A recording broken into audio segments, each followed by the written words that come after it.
Hello, this is 102. Welcome to my stream. If you're new to this channel, I've been streaming Disco Elysium in the last few months. I've been having a lot of fun with it. This is a blind playthrough that I'm making. And for anyone who actually wants to catch up on what I'm doing,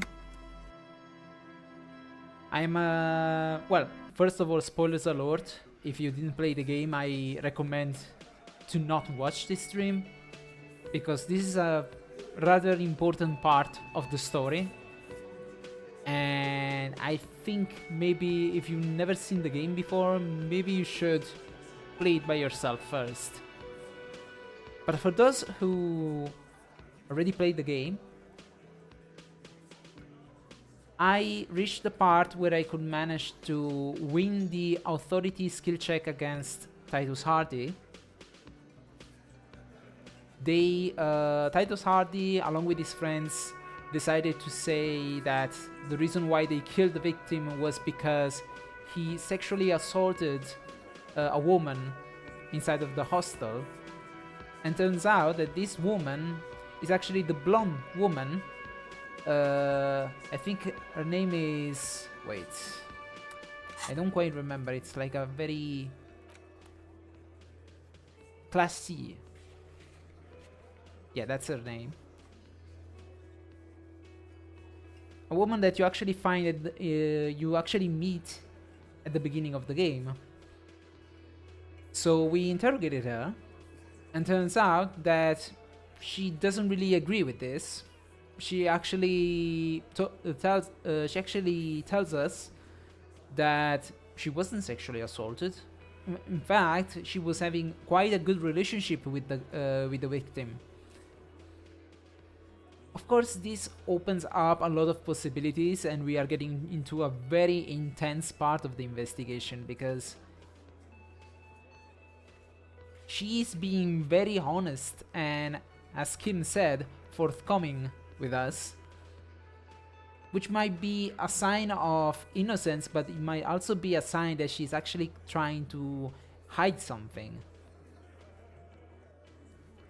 By telling us something in such a straightforward way, in order to distract us from something else, from another element of the story. There are many different possibilities at work right now, and it's really interesting. Like, there are so many hypotheses that you can try and test right now. Because so far, for most of the game, the Hardy boys, the guys that are under the command of Titus, they basically confess the crime. Of course, we can't really arrest them right away, because there is this lingering suspicion that they are trying to maybe protect somebody. Maybe they were ordered by somebody.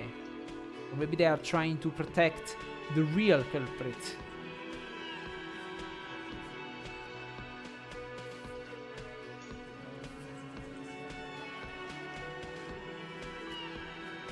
There are many things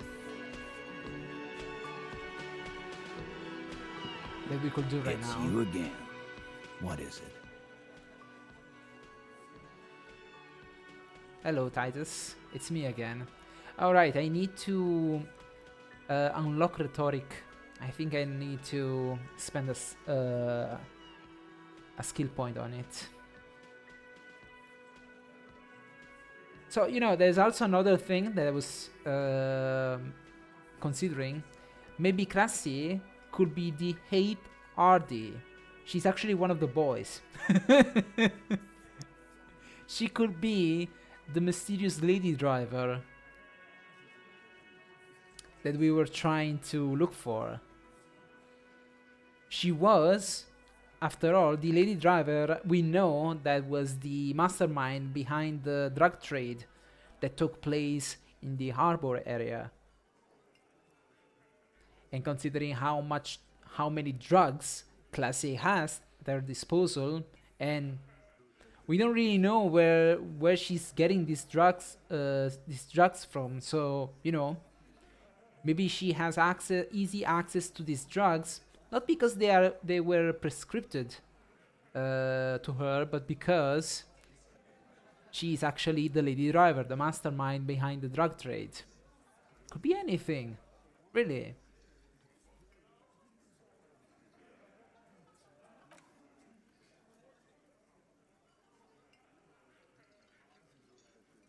Of course, there's also the hypothesis of the passionate murder, because we know that Titus had some intimate encounters with Glacier, and maybe he was jealous,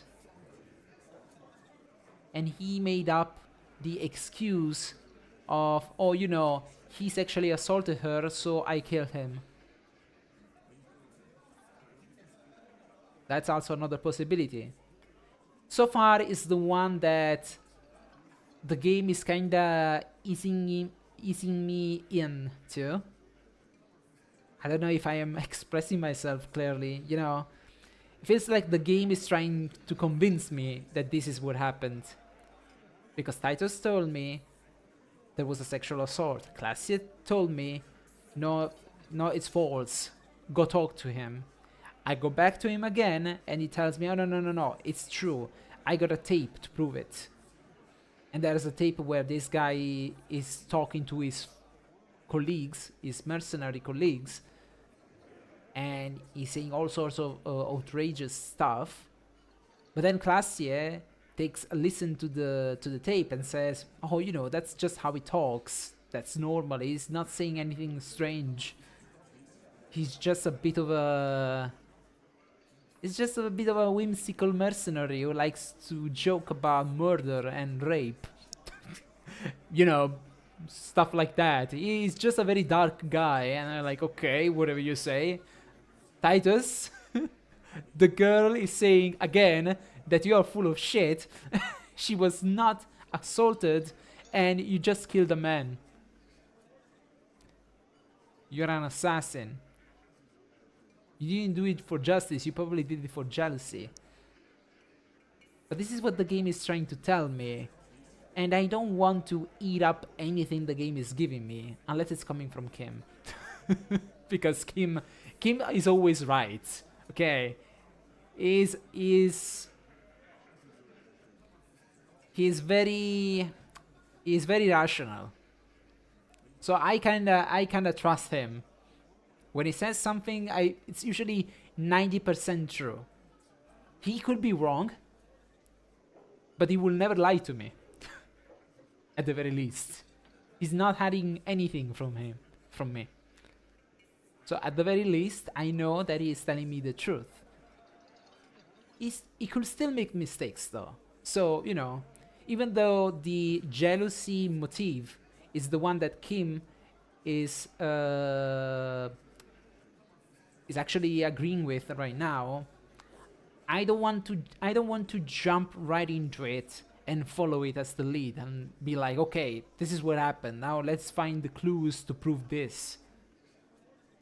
Instead, maybe we should collect more clues to see if there is any other lead that we could follow. Maybe there's more than one explanation to this story. And maybe some clues might actually contradict some of the hypotheses that we did earlier. Maybe I can find something to debunk the jealousy motive. Which means that something else actually happens. And you know what they say in Ace Attorney? Once all the... Wait, I actually don't remember it. I don't remember it clearly. Like something... if you take out all of the lies, the only thing remaining is the truth. Something like that. Wait, I wanna check. I wanted to make a reference to Ace Attorney, but then I forgot the actual...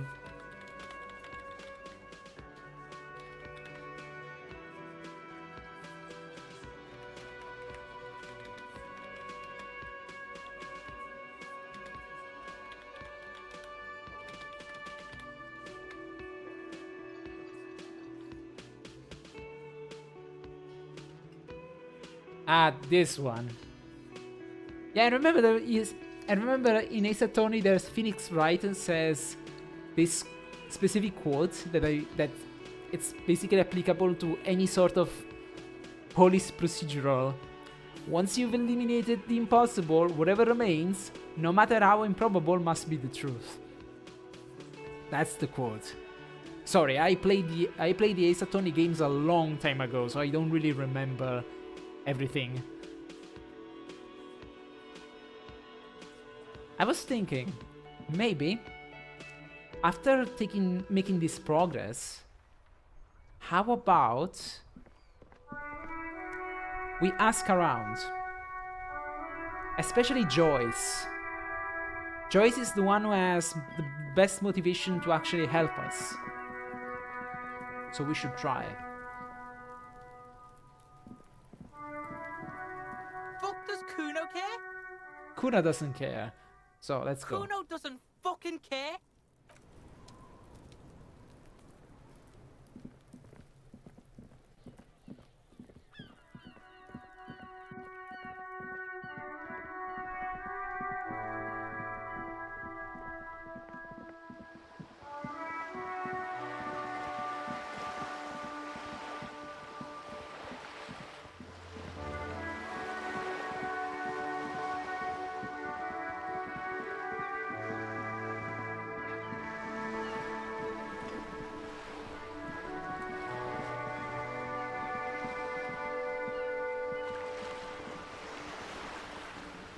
You're back.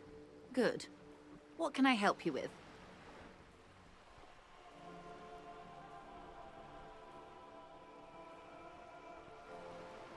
I could tell her about Everard. Oh?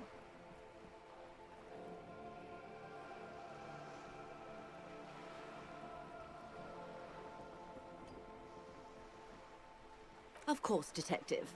You can always drop by later, should something come up. Now, what else can I do for you? Of course, anything to help. Nothing new is coming up. Ah, you said the deceased assaulted a woman. Or he didn't. This is information passed on to me from some teenagers loitering around the canal. I cannot testify by it. Who did the passing on then? The remaining contractors. Their tribunal. It's what they believe. That the man was killed because he assaulted a local woman. I've asked around a bit. This seems to be the accepted story around Martinez. Which is wrong. First, because the woman is not local. Second, the woman is actually telling us that she wasn't assaulted. This does not come as news to us, but still. To your knowledge, where did this assault take place, if you know? Last Sunday night, at the Whirling in Rags, the hostel by the gates. Supposedly, the Colonel was drunk, maybe on narcotics too. Either way, he's alleged to have sexually assaulted a woman. Sometime later, a group of dock workers got their hands on him.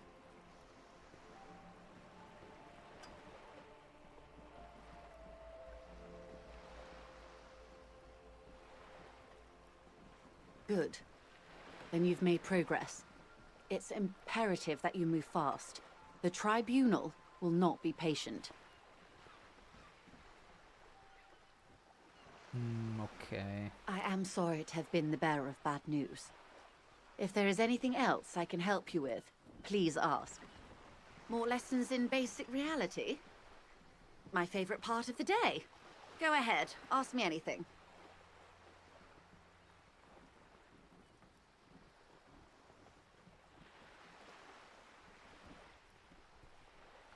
It's a neurological disorder caused by a lack of vitamin B in the brain. Symptoms include a retrograde amnesia. It's quite serious. You should get yourself checked out. She conveys it in short, cold bursts, trying not to invest too deeply in the condition of this doomed detective. In case he goes down later, souring the entire portfolio.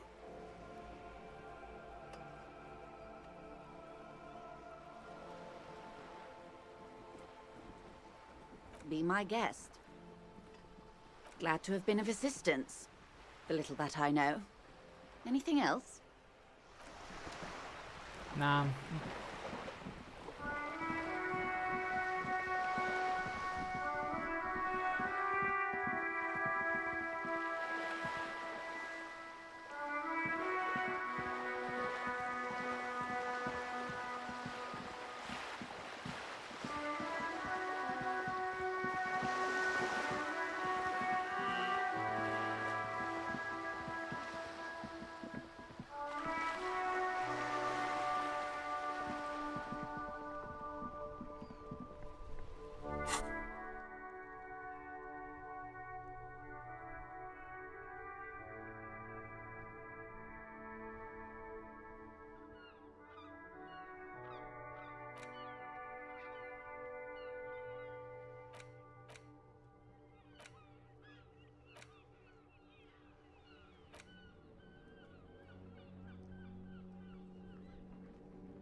The file cabinet stands steady as ever. The drawer slides shut.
I'm gonna go and try to convince the door to open. Because sure, why not?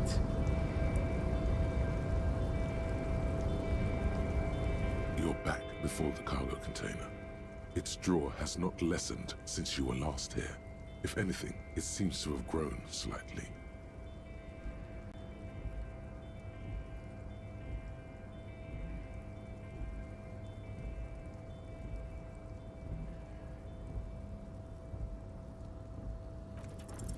And, as it's always been, it's impossible to open a container with rhetoric. Maybe you're losing your mind. Maybe you don't believe in yourself enough.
Let's try again. Is there something maybe I could ask these people? Like you? Hi again, gendarme. Tell me again about that muscular type who came to investigate the crime. Yeah, it must be one of the mercenaries. Oh yes, let's see. He knocked on my door a few days after the lynching. I think he was going through the entire building, asking questions. Let me think. He had an accent. He sounded like one of those mercenaries. He sounded vaguely Oranese. No, not vaguely, scratch that. He sounded definitely Oranese. Yes, but he was speaking to someone on his earpiece. Just reporting back whatever I was telling him. Muscular, handsome, strong, like one of those military types. Nothing. That I didn't see anything. What friend? No, I don't think it came up. Sure. Anything else on your mind?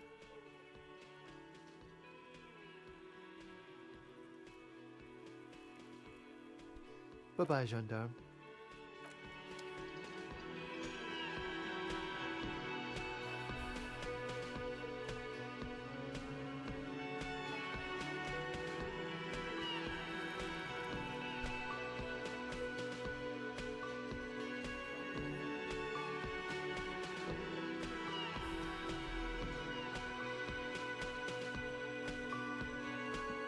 Alright, let's try again. It's you again. What is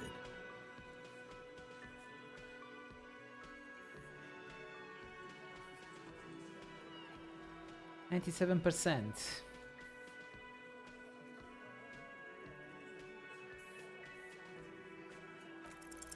Convince Titus he's being manipulated? Bad idea.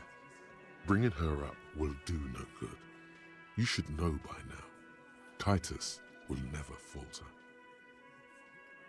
But I have to convince them somehow, right? But you know someone who might.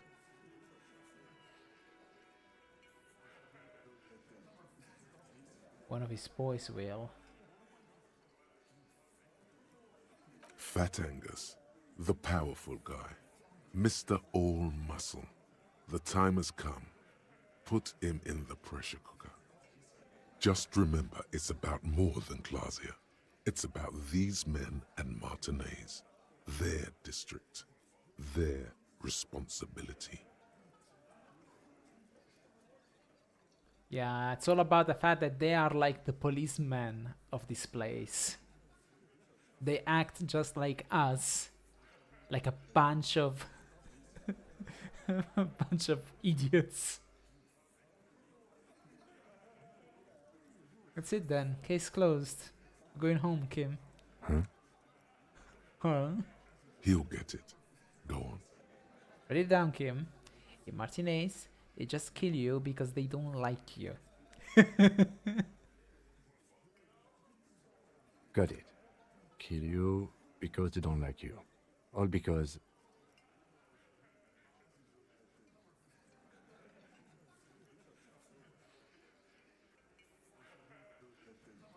All because...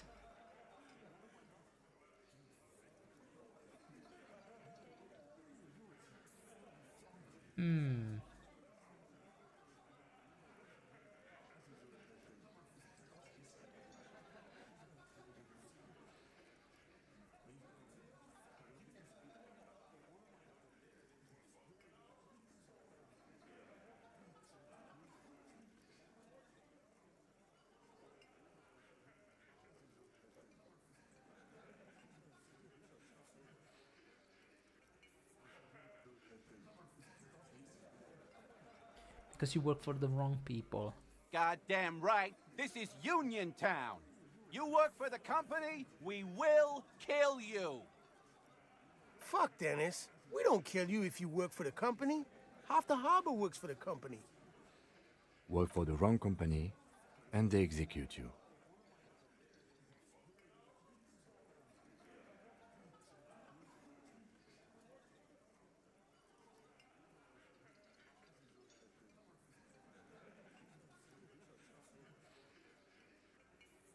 They just hang you like in the Dark Ages, make a display of your corpse. It wasn't that. It wasn't... We just couldn't get him down, okay?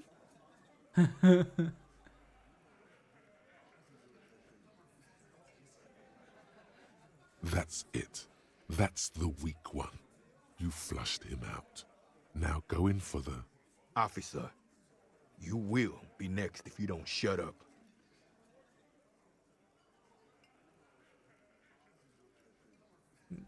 Why don't you mind your own business? Yeah, sure, kill a policeman, see what happens.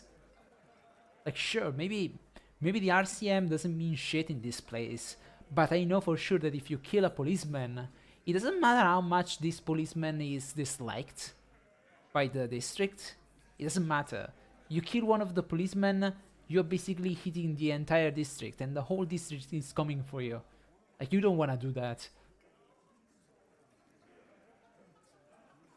He's onto you. He knows what you're trying to do.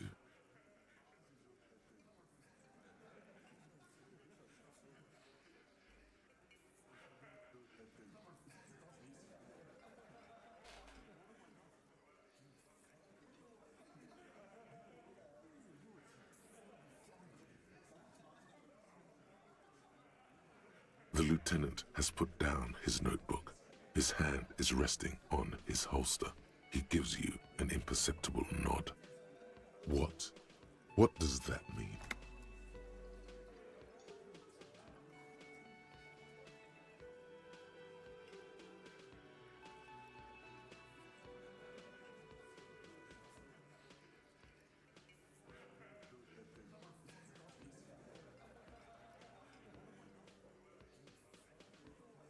Or what, you're gonna kill me like you kill him for no fucking reason? We didn't kill him. We didn't even hang him. He was dead when... Interesting. Didn't kill him. Didn't hang him. You are protecting someone. That was pretty much clear for me. But it's interesting that you didn't even kill him. Didn't even hang him. I mean, you were there. You left the footprints on the ground. So if you didn't hang him, who did? Shut up, Angus! Was that before you hanged him? Fatty! Say one more thing to the cops and I'll...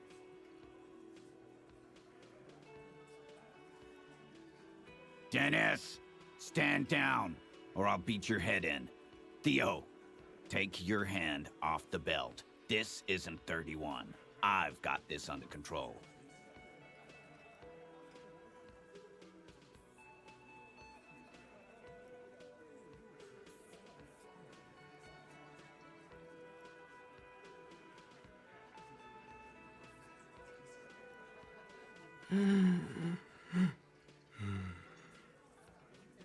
Angie, where's your goddamn inhaler?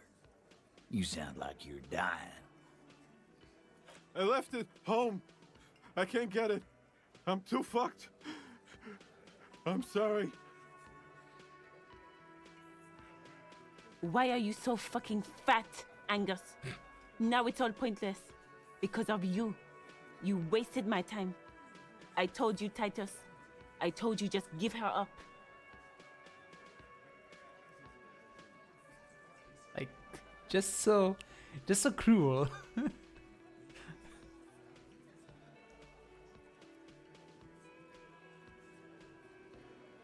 Fat shaming. Come on, guys. I mean, I could get behind the racism, all the political scuffles, but this fat shaming, really? I told you to just give her up. Lizzie, your help is no longer needed here. Go tell Everard. Go tell Everard. Go back to Big Daddy. Fine. I'll tell him. After a long walk along the coast.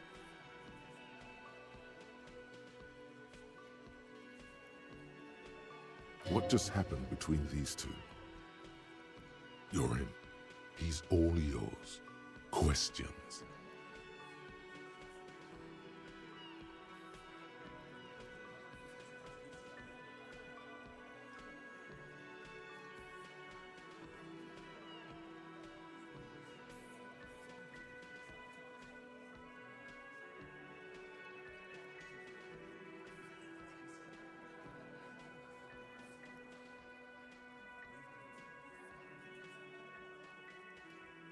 In a manner of speaking. So the idea was it to hang him anyway, else? What do you mean? We had help from another girl. It was her idea to hang him, and I liked it for political reasons. It sent a good message. It's her, isn't it? Drug trafficker, the missing eighth Hardy. Fella, you think too much. He's off all right. You're gonna hurt your head. A little too far there, but you're definitely right.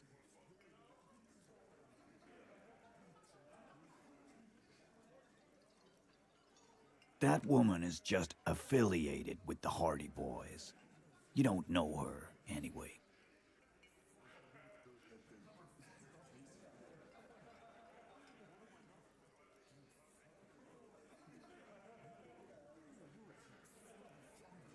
You know, it's okay for there to be a Hardy girl, Titus. We're Hardy Boys, and that's it.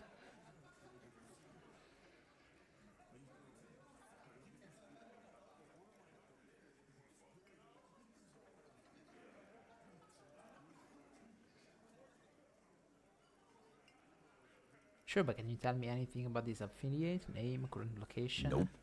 You're not getting to her. It's Klasia you want to talk to. So you didn't kill him, he was already dead. He nods. You hanged the corpse to cover up the real cause of death. What was it? We're not sure. Probably a bullet. The wound was difficult to see. Oh, really? So there was a wound. You should try looking for it one more time before you send the body away. Why? 'Cause the girls asked us to. They were in some shit.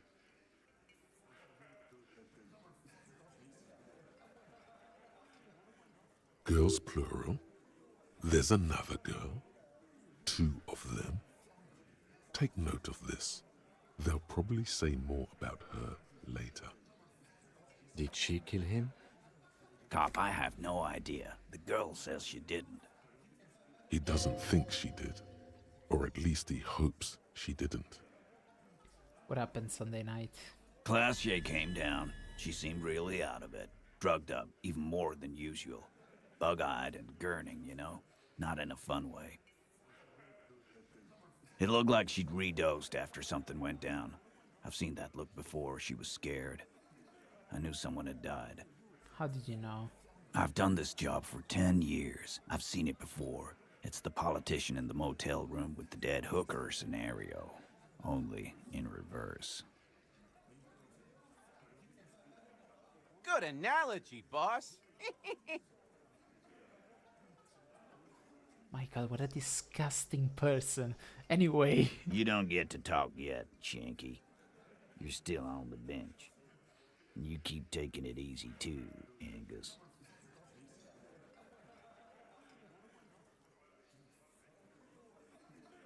What happened then? We went upstairs. Sure as day the Merc was dead. There was a bullet hole through the window. Fucking dirty sheets and bottles everywhere.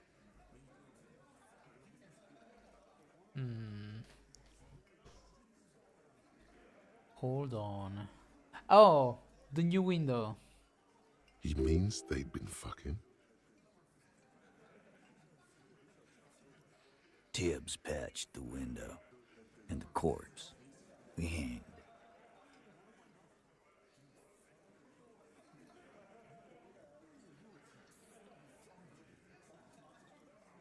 Who's Tibbs? Nah, he's my brother. He's in the window replacement business. Tibbs. That's short for Short for Tiberius? Yeah. Good man. Bet their father's name, Atticus Hardy. Lucretia Hardy would be their sister. Anyway.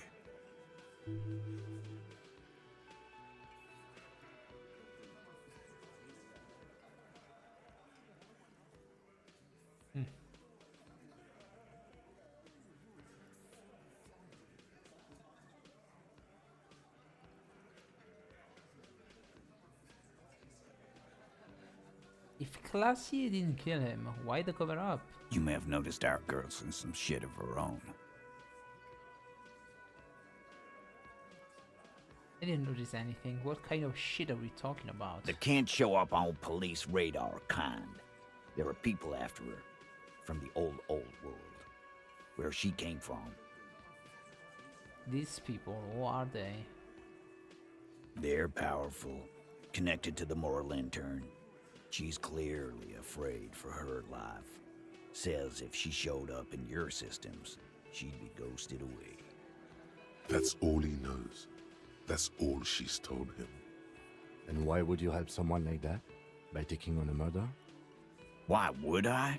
I guess we abide all sorts of runaways and losers here. It's a Martinez thing.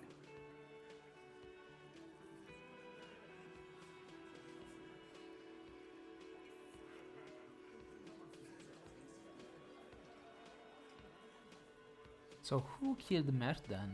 And Leeds? Not yet. Just some ideas. She says the shot came from outside, behind the window somewhere. So that's a clue.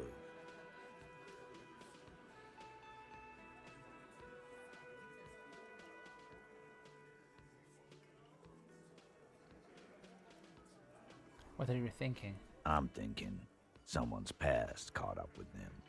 Either hers or his. Hers, you mean? I mean the people after Klausya.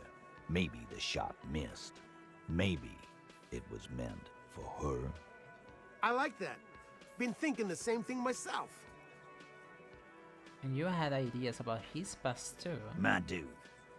One of those mercenary buddies of his could have done it. They got guns, training, years of bad blood, probably. Or it could have been someone else from Crenell. Tell you what I'd do. Check out the coast for vantage points. Maybe consult with a ballistics buddy of mine. That's what I'd do. If I wasn't too busy doing this clown dance with you. These theories, not bad. Don't buy either one, but still, this guy's not as dumb as he looks.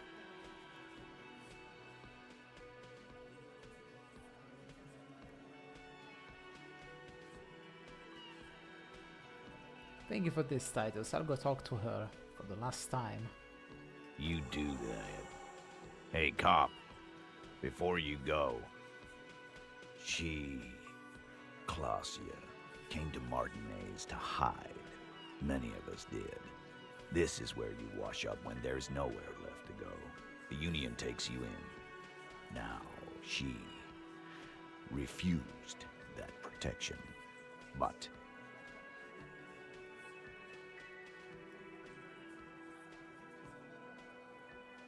But you would still prefer if we didn't take it away.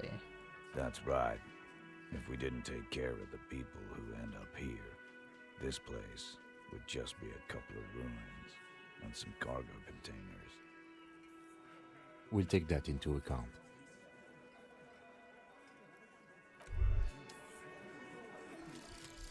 Motorway south.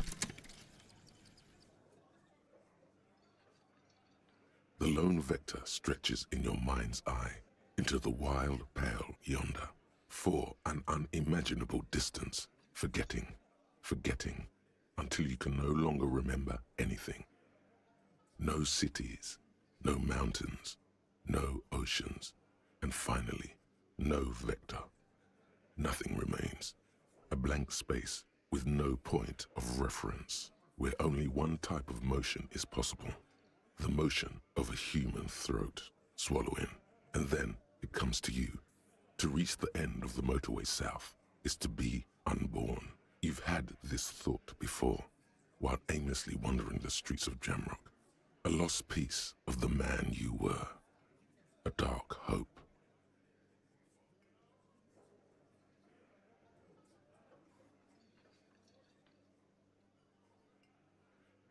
Ah.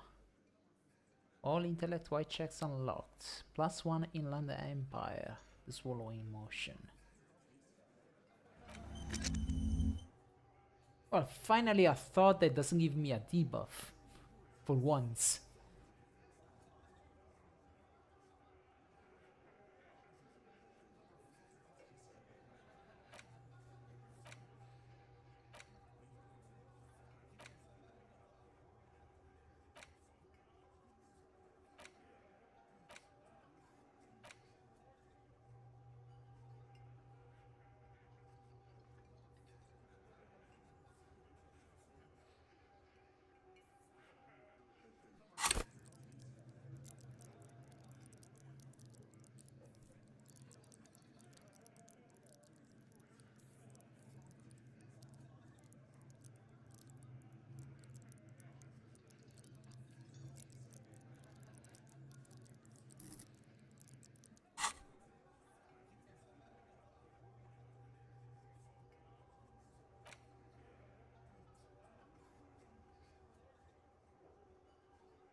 Charge complete. Charge complete.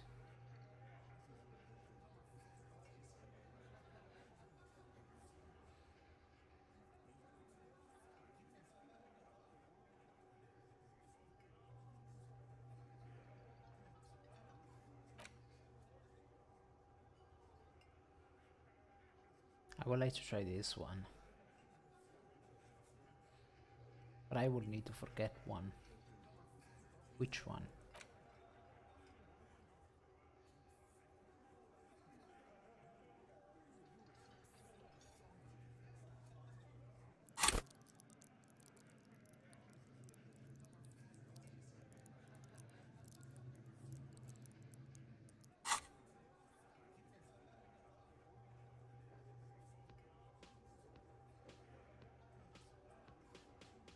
Okay, you know what? I forget this one. I need the logic.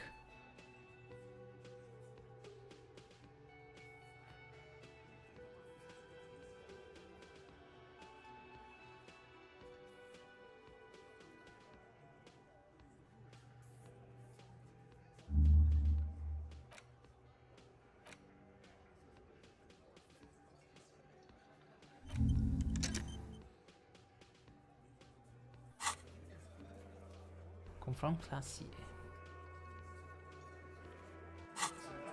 Or maybe before doing that, should we have like a...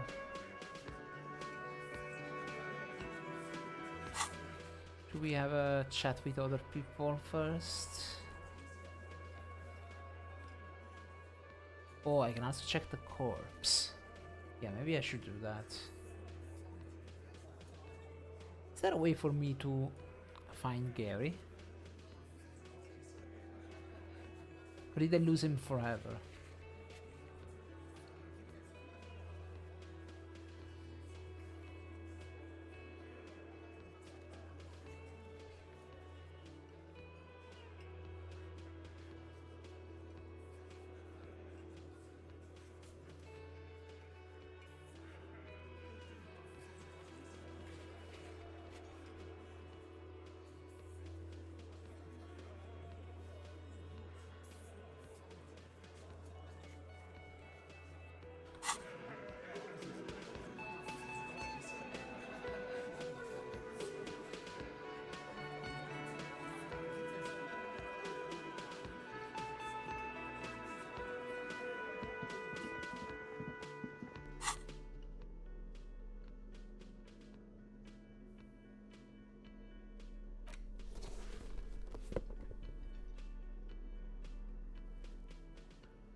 It's always good to see you. Something in her demeanor has changed. She's tired, consigned to her fate, to being here with you and what's to come.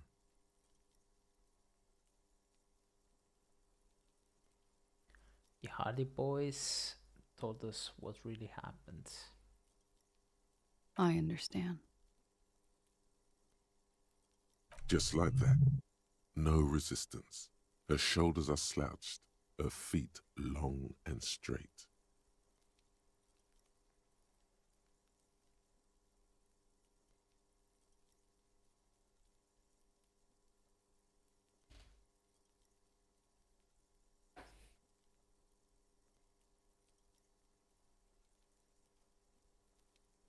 Chill, I'm the cool cop, remember? I'm sorry for wasting your time.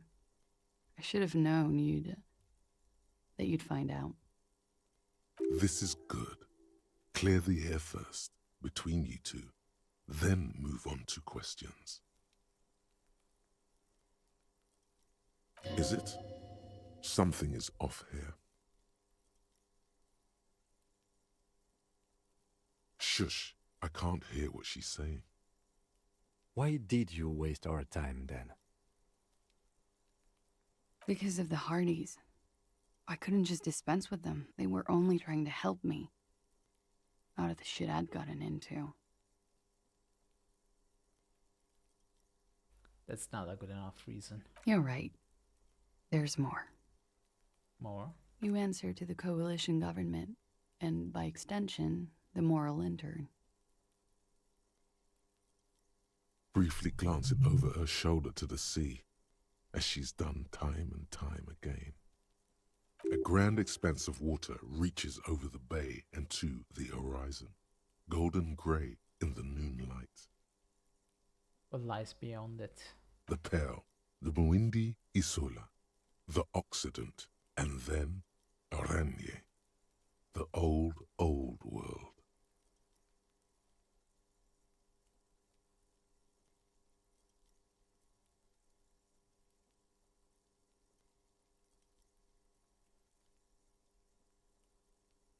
Is that why you're looking over your shoulder? You're afraid of the moral intern? You share a database with them. You send people to their courts. What's going on? What did you do? Just business. But bad business for some people in the moral intern. If I show up in your records, officer, they will find me. They will... What happens if they do? They will kill me, sir. If you file my name, take me in for questioning, enter me into the moral intern mill, well, then I'm fucked. For nothing. This murder didn't have anything to do with me.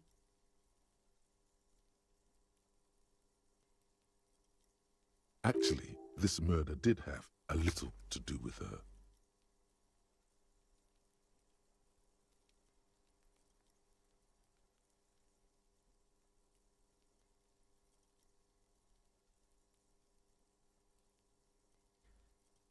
Why did you call the cops if you're hiding?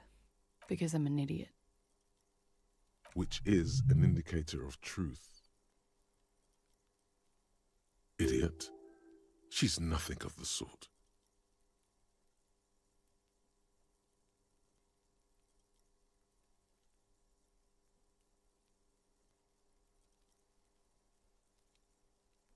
So you would have us believe, but you're not. You have to understand, the people around here, no one was making the call, and he kept rotting. And then they picked his clothes off, and that little fucker threw stones at him. Her jaw is clenched. Her throat moves. It takes all her strength not to cave in and sob. Once. Just one time. He kept throwing stones at him for 3 days. I could hear the thud. Thud. So I called you. I hope with all my heart it's not the last thing I do in Ravishol. She definitely called the cops. That was task complete. It could not have been a lie. That is impossible.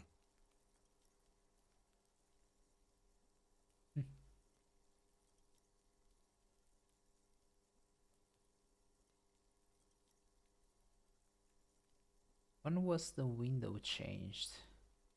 Last week. Angus and Titus's brother, I think he's called Tibbs, took care of it. You should have another look at that window after this. Reconstruct the scene. It's right there.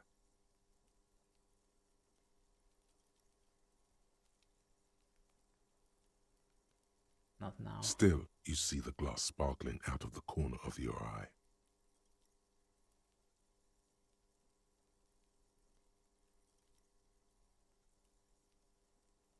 What did you do to have these people after you? It's not nice, but it's not illegal. Not here in Ravishol, or even in Oranje. What exactly did you do? Industrial espionage. I joined a business collective with the intention of betraying them. I did my job well enough to be asked to do it again. With a bigger company. The kind you really, really don't fuck with. I took their ledgers, 2 decades worth of accounting. I need the names of the companies involved and who hired you. The job was Lou's-Duin County Savings Bank. They sound small, but they're part of the Lou-Scott conglomerate. That was the second job. The first was some printer company. You wouldn't know them. But she really destroyed them. She still feels it. As to who hired me for the job, I don't know. But they're after me too. Along with Lou-Scott and their friends in the MI. Once you're done in the competitive intelligence circuit, you don't have allies. You're radioactive.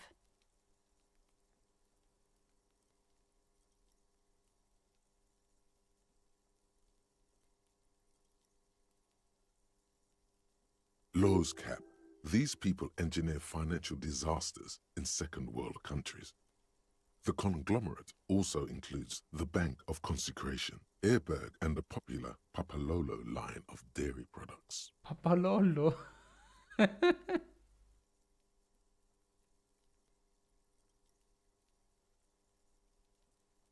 Yeah. Papa fucking Lolo wants to kill me.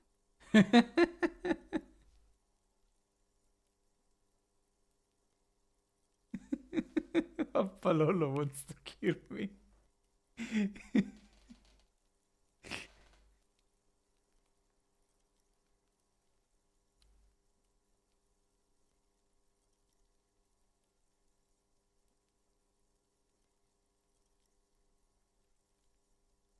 That's a lot of shit you got yourself into. It is. Many people lost their jobs. Not just C-suite. Ordinary people. What I did to get to accounting, a lot of people got hurt. But that's just more of my shit you shouldn't have to deal with. You're solving a murder. That can wait. Look into her eyes.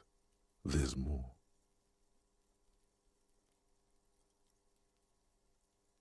What did you do? One of them killed themselves because of me. She says it quickly, like she said it 100 times, to herself, to get used to the idea.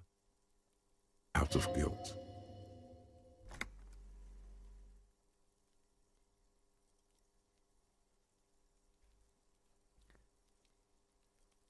That's not easy to deal with. How do you deal with anything? It's all just... How do you do it? By not remembering a single goddamn thing. I don't either. There you have it. The way of the warrior. What happened here the night of the murder? We were there. Together. In bed, I mean.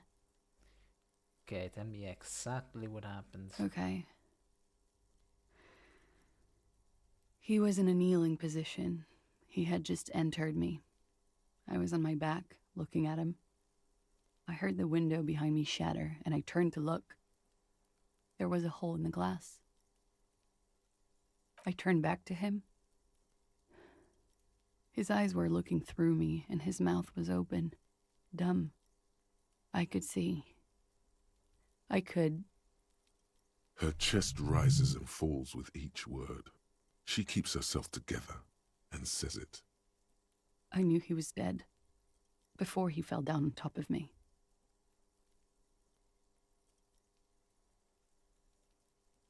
Then what happened? He was heavy. I pushed him off and he fell to the floor. There. He only had his boots on. I bit the pillow, not to scream, then ran downstairs. I waited for the second shot to come. For me.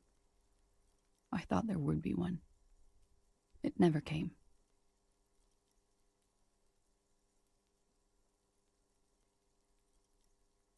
She's forgotten about her cigarette. The butt has burned right down to her fingernails.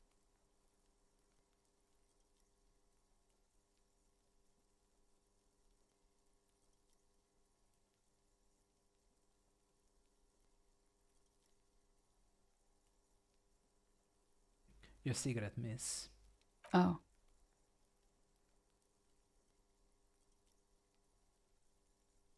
I'm sorry this happened to you. So am I. What time was this? When did it happen? It would help us if you could be as precise as possible. 11:30 to 12:15. I don't know the exact time. Around midnight. It's okay. Were you inebriated? Not as much as usual. He'd done a line, plus other things.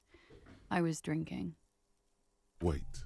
Titus said she was gurning her jaw off, much more than usual. Titus said you looked pretty high. Oh, yeah. I did one of his lines, just to clear my head. Did you hear or see the shooter in the course of this? No, What did you do then? nothing. I was trapped. I was stuck in my room downstairs. I got some clothes on and crawled back up, drew the blinds. Blood was coming from his mouth. Not a lot, just a little. He was still on the floor, slouched. I couldn't be there with him anymore, so I ran down and out of my room, into the hallway, down the stairs. I knew there would be people there. Run, woman. Run past them and out into the streets where it's dark and people move. To the lorries at the intersection, as far as you can. Why didn't you run away from here? As a matter of fact, why are you here now? I already ran. I ran from an entire Isola. I can't run any further. Not with these people. This is as far as it gets.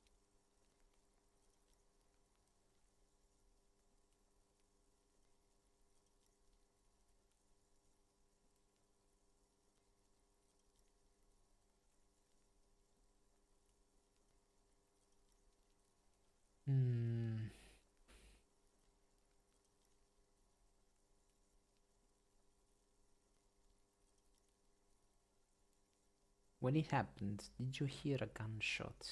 When he was shot? I may have. I don't know. I couldn't hear anything over the glass exploding.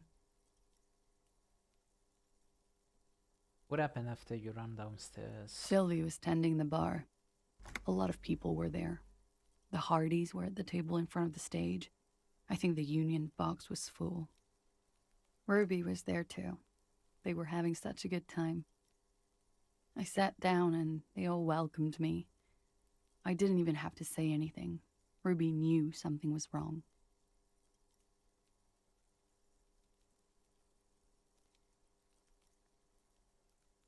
Ruby? Before we continue, who is Ruby? Ruby. You know, the leader. The leader? The leader? Of what? The Hardy Boys. I thought Hardy was the leader of the Hardy Boys. Well, nominally, yes. Ruby's the one they go to when things happen, like things they need taken care of. She's the organizer. That's the lady driver. This Ruby, in her phrasing, is entrusted with great power. She trusts her. So do the others. Would you say she is the 8th Hardy Boy? Why not? Okay, let's go on. What then? Well, Ruby said let's talk upstairs. I showed her the room. I've known these people since December. They know my situation, that I can't leave a paper trail. Ruby was the first one I told. She said she'd take care of this. It's what she does, you know, take care of things. I helped her get the body to the bathroom. We used a belt to pull him up under the shower, to keep him upright. To produce lividity, matching a hanging? Yes. We completely missed the tampering. Looks like you got there in time. What was this, 20 minutes after death? About 20, yes. Ruby explained it would make the blood... You know what he does.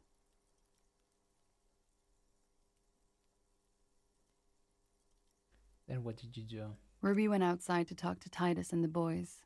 I was just looking at Lely in the bathroom. I had to put his clothes back on. His armor, too. It was tough, but I've seen him take it off and put it on many times. It took Ruby maybe half an hour to come back with Titus. I'd gotten him ready by then. They carried him out. I knew what they were going to do. Make it look like a hanging. Ruby said they would. What did you do while they were hanging him? Ruby said to wait here. She also said I wouldn't see her for a while. That we should lay low or something. So I did. This Ruby. Where is this Ruby now? I don't know. I haven't seen her since. We will need to take this question to the Hardy Boys. Interesting. Why did this Ruby go through so much trouble to hide something someone else did? Look into this later. Could the people after you have killed him? That's the first thing that went through my head when I heard the glass break. And? I thought they'd found me. They've killed him to punish me. All last week, I've tried not to talk to anyone or be seen with anyone so they wouldn't be hurt. I've come to understand, however, this is paranoia. What happened didn't have anything to do with me. Either way, something to consider. We can't go after Loose Cap. Not yet. There are other, saner leads. I don't ask you to, Lieutenant. If there's one thing I know, it's that you'll get nothing from there. I think we're done here, for now. She nods, silently. She doesn't even smoke. Just picks up the cold coffee and holds it in her hands. He's thinking, are we done here?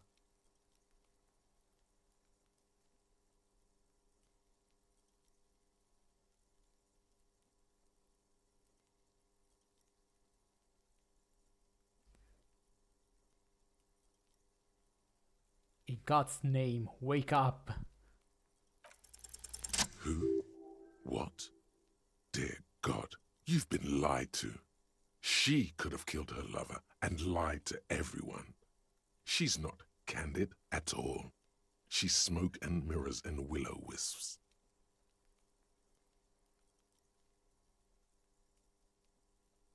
So, this is another hypothesis that I had.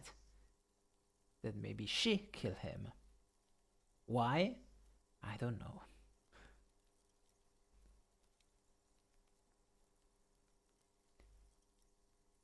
Maybe after the mercenaries, after these Lely found out who she was, maybe there was the possibility that he could sell her off to her suitors, maybe. She probably didn't give you her real name either. Why would she? Arrest her immediately, before she further entangles you in her web of lies.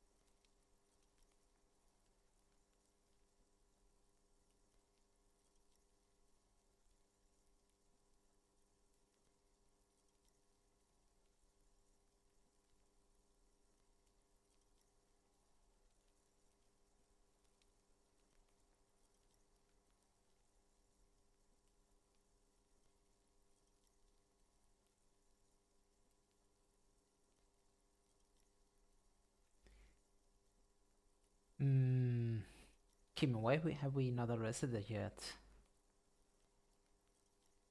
There may be grounds here, at least for an extended detention. A little whimper. The young woman hears you. She's looking around. Let's change the subject for the time being.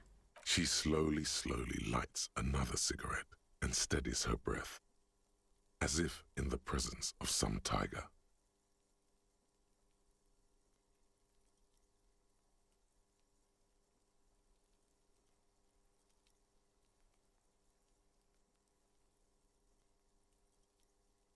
Okay,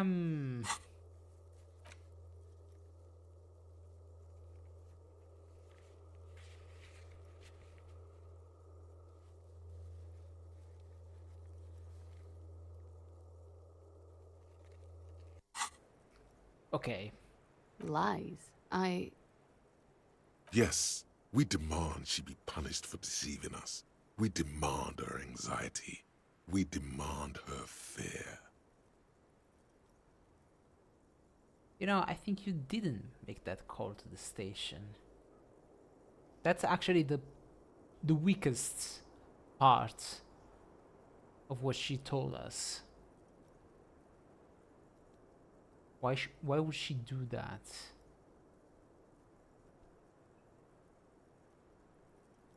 Also, your real name, Classy Amando.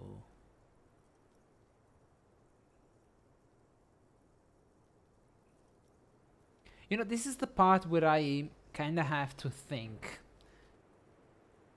Does having a success on a skill check mean that we are actually making progress, or is it just me giving room to one of the voices in my head? This is something that I'm not quite sure about in the game, because so far, succeeding in a skill check give me progress.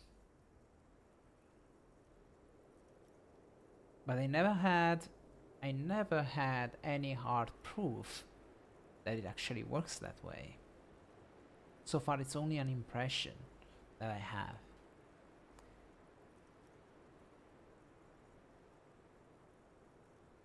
I did. What is this? I called your desk or whatever it is. The numbers are all over town. Call 8-100-2 for emergencies. There was an older woman on the other end. It sounded like she was smoking. She took my complaint. She coughed. That is the emergency's desk number. Anyone could know that, sire, by looking around and calling the desk. I don't believe a single word she says. What time did you make the call? Thursday night. It was late, sometime after 12. It checks out.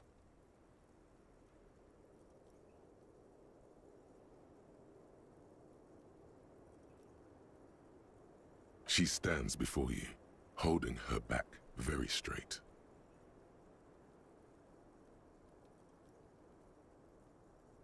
Real name isn't Classy Amando. I agree. You wouldn't give us your real name, not when people are after you. Okay. Okay, what? Okay, it's not. Good. You can tell me the truth. You log your work every week. It's all transmitted to Common, sir. I couldn't just beg you not to enter my name. So I lied. Like I lied before. Like I did at LCSB. I have to lie all the time. I'm so tired of it.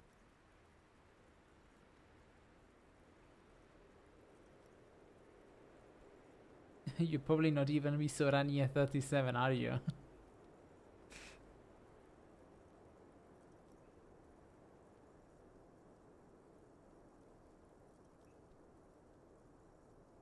Was the passport bullshit too?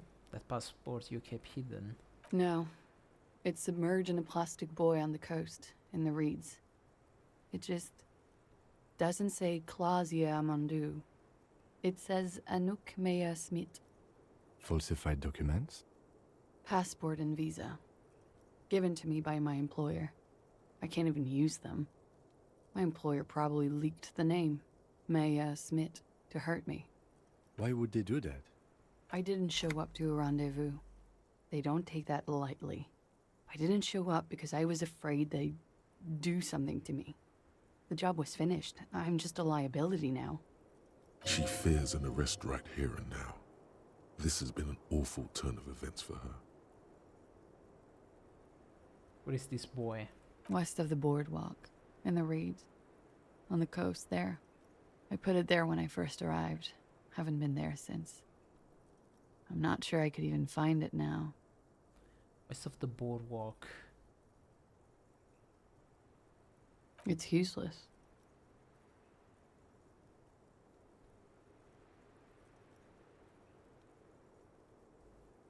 We have to check this boy out. The lieutenant makes a note of it. You're welcome to it. It's in the reeds northwest of here, past the Bergen sewage pipe, right near the waterline.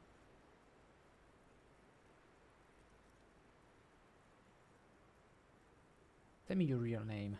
It's Katarzyna Alazie. It's a Grad name, Jimsk or Yugograd in origin. Not Occidental at all. Smells of motor oil, tiger, economic desolation, and rock music-infused alcoholism.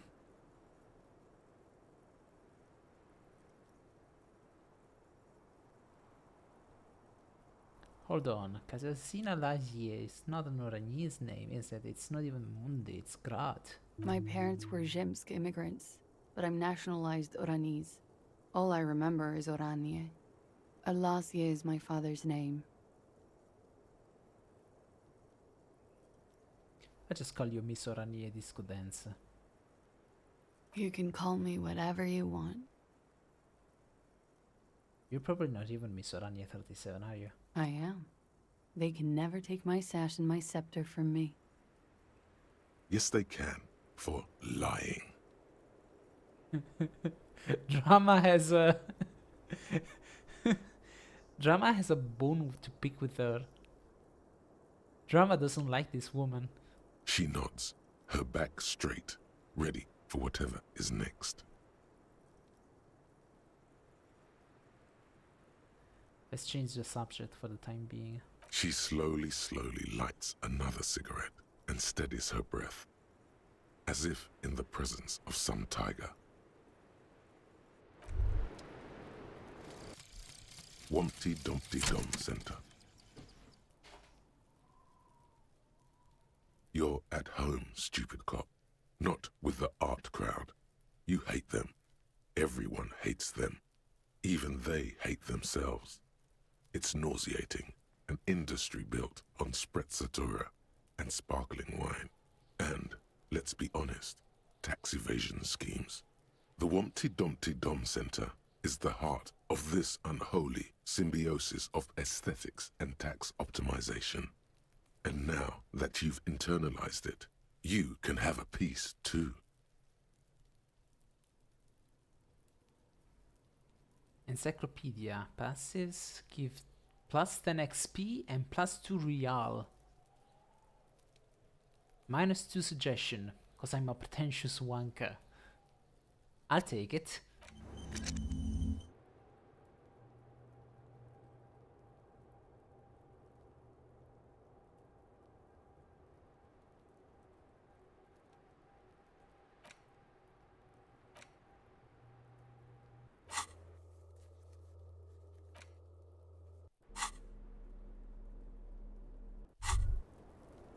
As you look back, you think, so love did do him in, after all. I was right. If it weren't for her, he would not have been there. The shot would not have connected with his soft palate. Looks like love did him in after all. She's silent, holding on to her coffee mug. No vapor rises from it. It's cold. Remember this silence. The lady is dangerous. People suffer around her.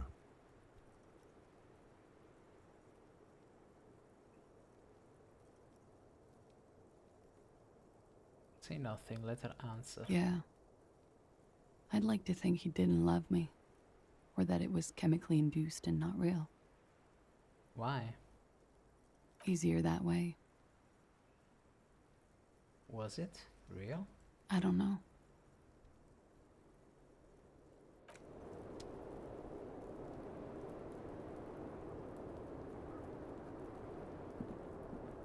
The same small, heavy door. No lock in sight.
This window is pristine on the inside, unlike the one next to it. Light from the desk lamp reflects off the glass in an untarnished golden halo. Golden light melts away into the blue, glassy darkness of your mind. In it are two neon-lit shapes, a man and a woman on the single bed.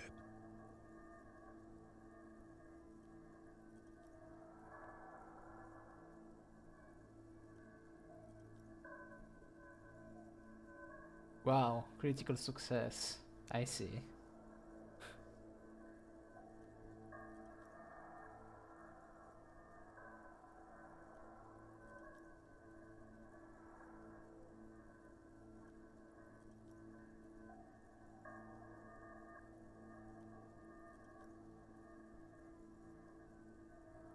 A two-hearted spider.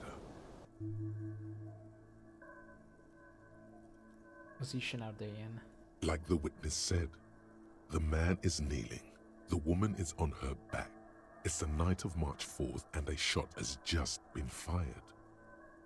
The man looks directly at the woman.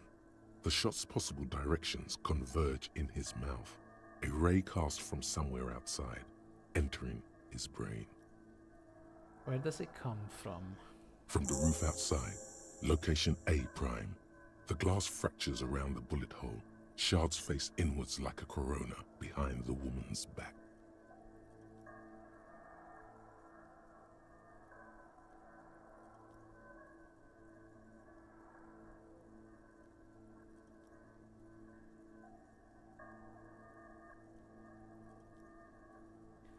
Expect the ghostly figures. The man does not know the bullet has entered his brain. He never will. Death comes faster than the realization. Have a look at point A prime. The ray cast from the man's mouth unravels into a fan of possible directions, all on the roof at first. The shot could have come from any of them. This is composite location A prime, most likely of the origin points.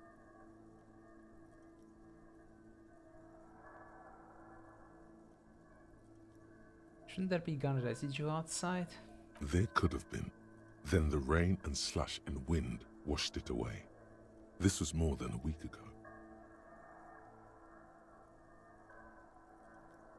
But what if it came from other places?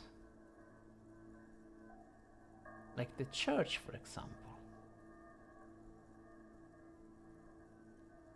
So I'm what, 80% sure the roof is where the shot was made from? 72%, with a weapon that's good for medium range, like a rifle or sports pistol. This is a good short distance, but not too short. The perpetrator aimed with their back against the railing, or possibly kneeling for precision. This would explain why it only took them one shot. The lights were on in here. Outside it was dark. It was like shooting fish in an aquarium, a well-lit aquarium. The victim opened his mouth to let the bullet in. Neither of them would have seen anything outside in the darkness, too busy with their own bodies.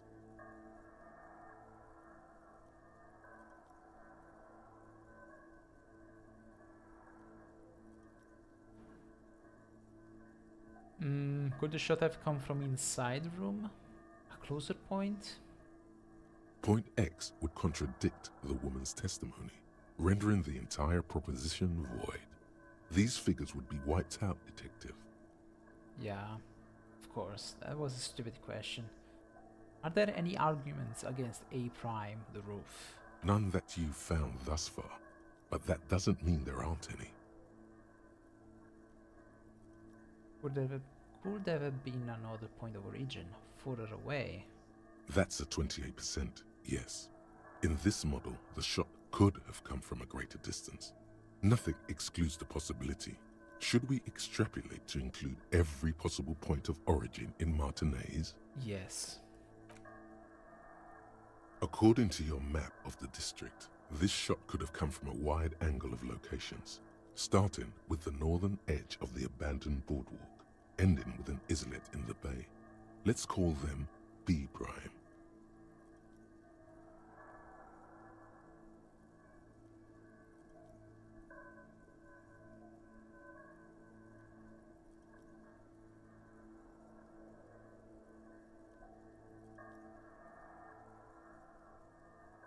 More precisely. B prime for boardwalk, B double prime for Land's End, and B triple prime for the islet, Detective. There may be smaller points in between, but those are too fine to zoom in on. Let's have a look at B prime. 700 meters away. The likeliest of these B positions, 20% chance. A skilled sniper could have made the shot, provided he had a safe sniper's nest. Even with the light on inside, we're talking military training. At that distance, the perpetrator would have had to take wind direction into account.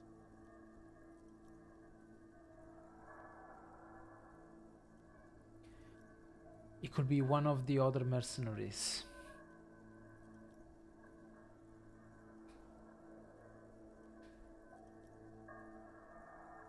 B second. 1.2 kilometers away, the least likely of these positions. Let's say 3%. A truly skilled sniper could have done it, possibly from a tent. No, too far-fetched. B third. The islet. 1 kilometer away, an unlikely point of origin. Beyond the docks somewhere, on an islet in the Bay of Martinez perhaps. There are islets there, badly charted as they may be. It's called an islet, not an islet. Wow, English makes no fucking sense. You say island, so why wouldn't you say islet? Why would you say islet? What is this a peculiar type of English? Or is it just me being a no-native? I don't know. The shot would have been a small miracle, 5% likelihood.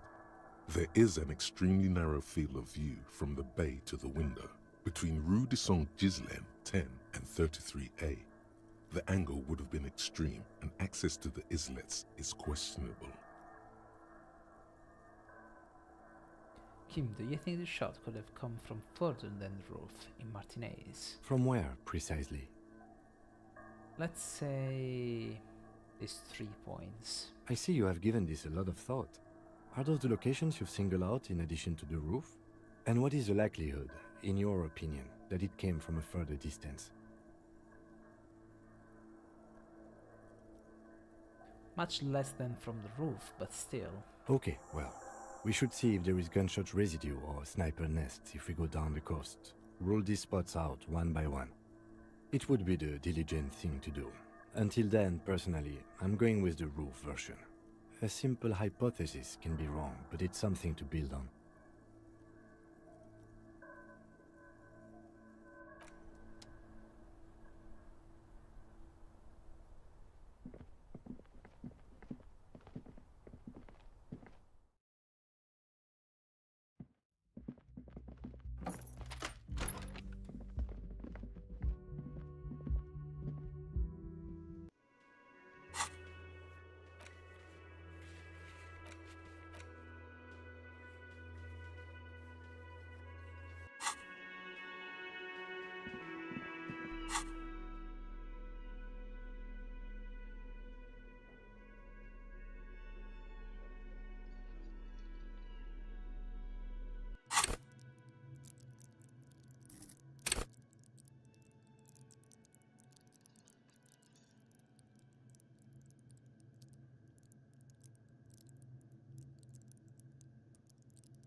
I gotta say, with suggestion I can't do anything right now.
Hey, was there something you needed? God, I saw another thing at the Whirling. Another thing. Great. I love those. Classy in room 3, she nicked the phone line. Why? No, fuck it.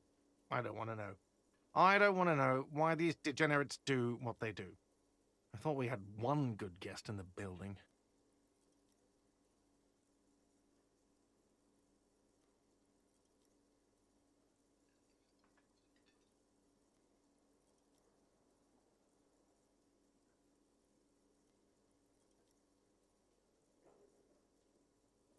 You have Lena. Lena's a good customer. Yeah, well, she's not a guest, is she? Anyway, I'll forward that woman her bill and be done with it. Now, was there anything else? Oh, yes, that door, sure. There's nothing mysterious about it. It's just a door. Do you know what's behind it?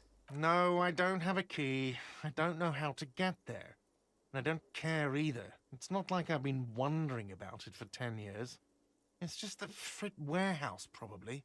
Wondering about it is, of course, exactly what he's been doing for 10 years.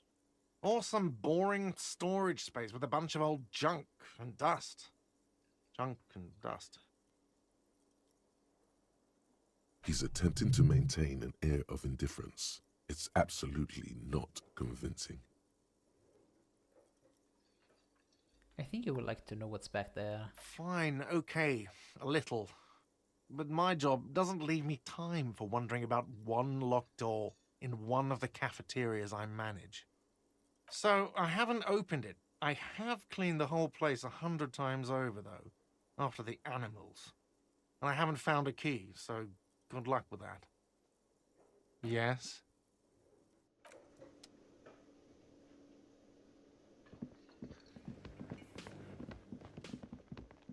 You see a heavy steel door with a prominent dimple lock.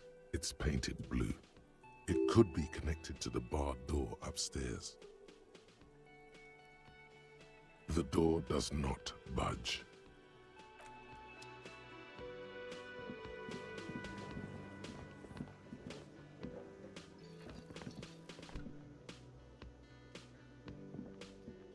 Yes?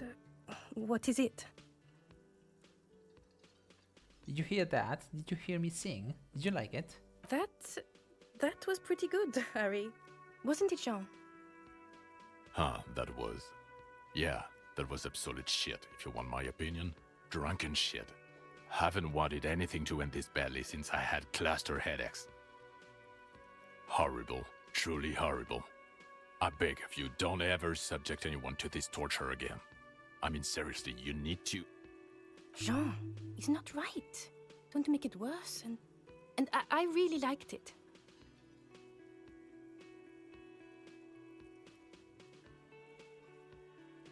She actually did.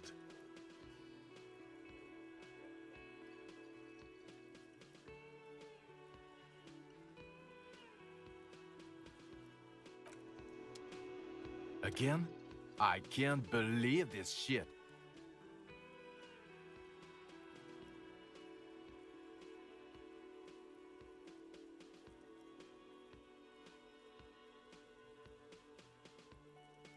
Let's talk about the Handman again.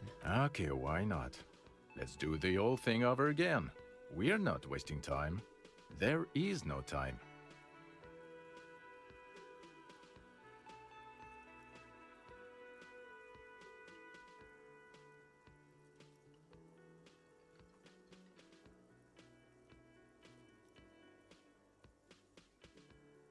Okay, during this investigation, it turns out he was shot and hanged. You think he was hanged as a cover-up? To hide the shooting? Basically, yes. Okay, well... Hey, why am I telling you this? I don't know. Why are you? Oh my god, there's more. You want something more? What is it? Just have to ask, are we from the same police station? I'm going to say no. Just to see what you'll say to that. What'd you say? Okay. Okay? Yeah. Jean, he said okay. Give it a rest. Okay, I was clearly wrong. He is a firefighter, male nurse, animal control agent, something of that kind. Not a cop. Go on with your cop work. Don't let me stop you again.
West of the bulwark on the coast.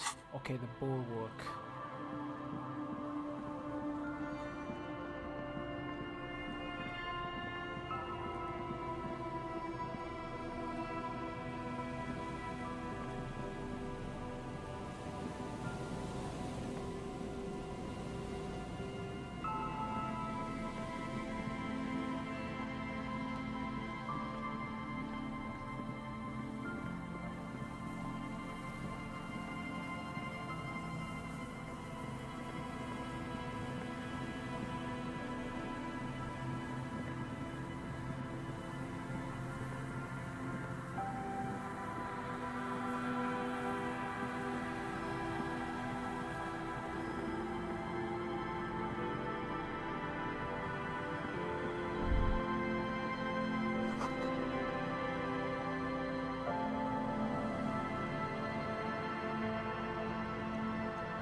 Just dead and dying locusts and the slow swaying of surrounding reeds.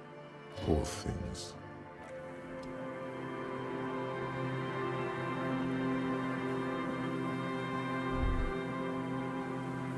Is there something here that would indicate a sniper used this place as a nest for taking the shot?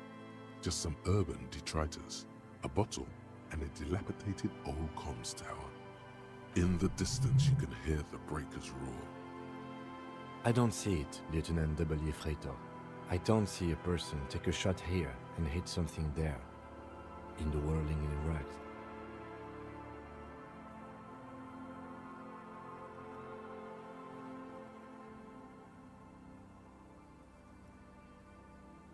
There, 1.2 kilometers over the cold water of the bay, blue from the distance and the air, you see the smallest rectangle, barely visible.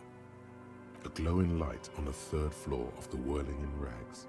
With binoculars, you would see a young woman's shape move behind the glass, her limbs long and slender. What about the cigarette butts? Those? A smoking assailant who favors Tumutiri to Astra or Joanne? Cigarette butts are everywhere. This is a common brand for all men. Tumutiri was a Revacholian colony on Ilmara. The Suzerainties population was mostly Ilmaran Areopagites, up to 97%. The region was known for its tobacco export, hence the name. I want to know a lot more about this. Oh, you do? The butts you saw had a silhouette of a boy wearing a coffee hat, a tobacco picker. This boy is the Tiamatiri brand logo. Contemporary Revacholians prefer Juan, a local blend from the southern islands, or Astra, a legendary cigarette from Grad. Tiamatiri is favored by older men who like its old-fashioned paper filter tips, insane amount of tar, and the sweet smells of colonialism and halva. Maybe Yasin climbed the comms tower and took the shot there. It's not possible to climb that ladder. And even if it were, why? There's no platform up there to aim from. It does look extremely rickety, and wouldn't help much either. Maybe the campfire was used by the perpetrator. To warm his hands before pulling the trigger? Perhaps, but anyone could have made this. The coast is specked with fires this time of year. Truthfully, this seems like a very poor choice to take a 1.2 kilometer rifle shot from. Visibility is awful. There's water vapor everywhere. I think we can rule out Biddable Prime, was it?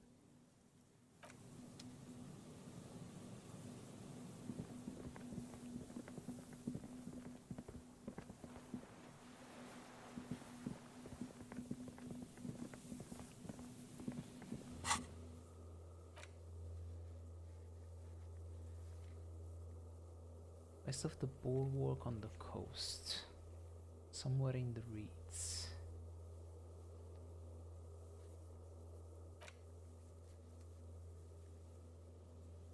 Maybe this boardwalk?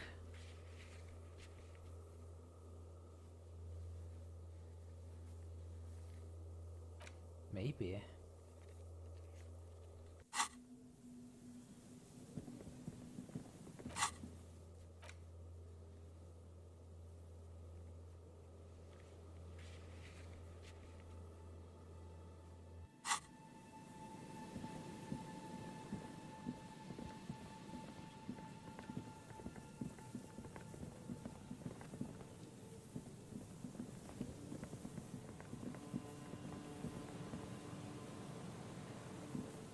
An old door, worn by elements, guards the depot. The wind has blown a sand dune in front of it. The door hasn't been opened in a long while. You see a handle. Could this structure have been used to take the shot? From here to the whirling? I can't see how. The church is in the way. I see.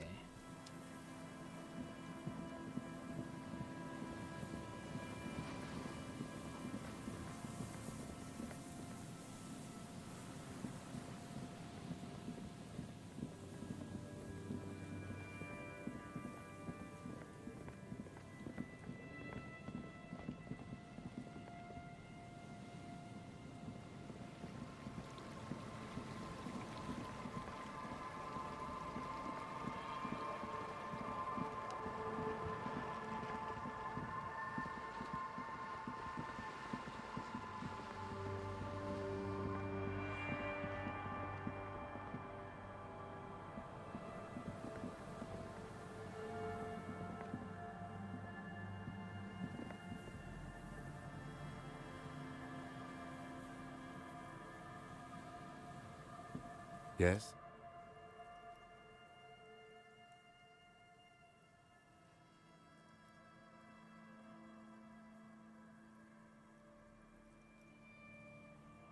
What do you want to know? You mean like a brief? Do you want me to brief you again? Yes. 3 days ago, the RCM Emergencies Desk received a report about a security guard who was found hanged in Martinez. An anonymous caller said there was a dead body behind the Whirling in Rags hostel cafeteria. The cadaver had been there for 4 days. No one had come to investigate. During that time, the victim had been stripped of his belongings. The caller did not identify him, but used the word lynching.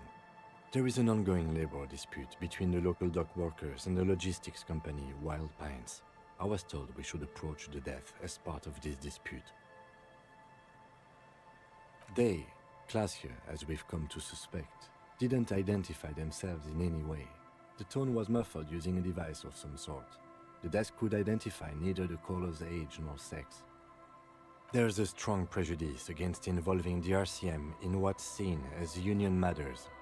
The dock workers' union is the de facto police in Martinez. Now it appears they've started executing too. We cannot allow that. Just to be clear, we are police officers. It's our job to find the killer. That's the case. Uncover and arrest the killer. Good.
You're back.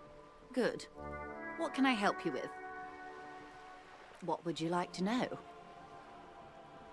Do you have a license for this boat? Nah. Good.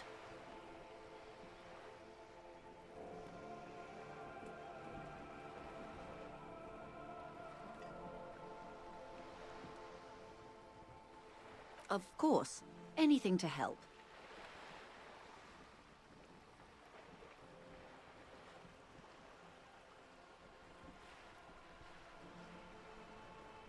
I am sorry to have been the bearer of bad news. Never mind.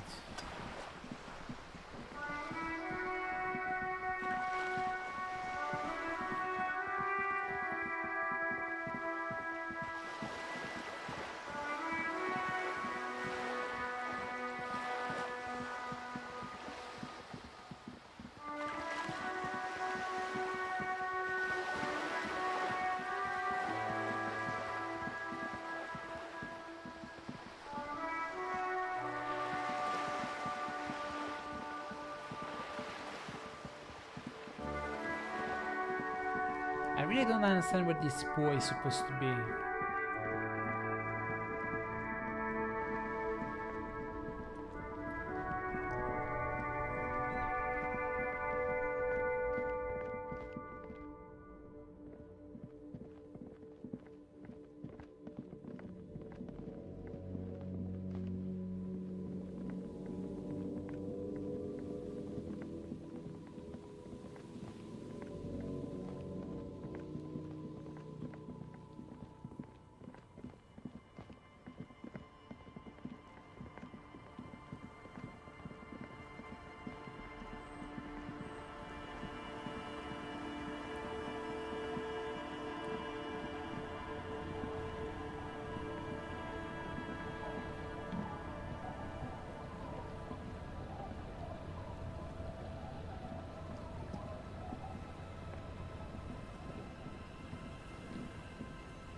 waves are beginning to die down. Look at those little bastards. Simmer down. Simmer down, bastards.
Okay, I really don't know.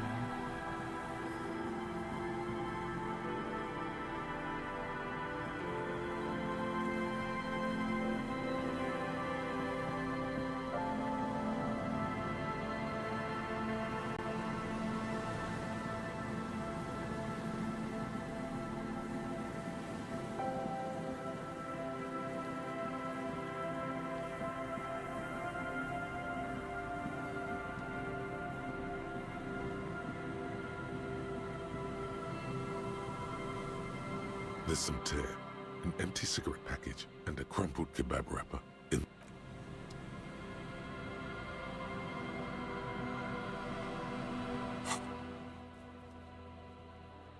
So we check Land's End.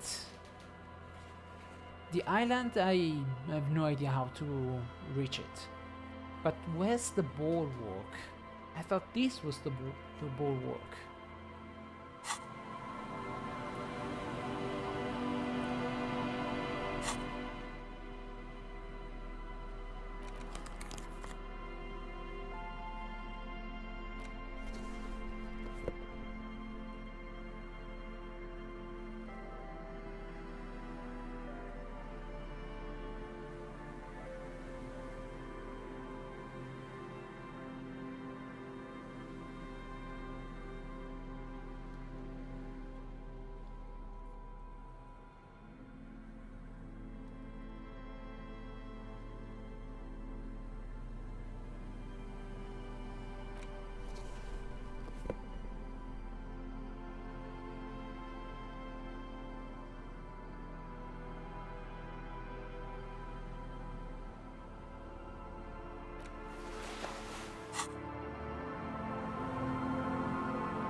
Yes, what is it?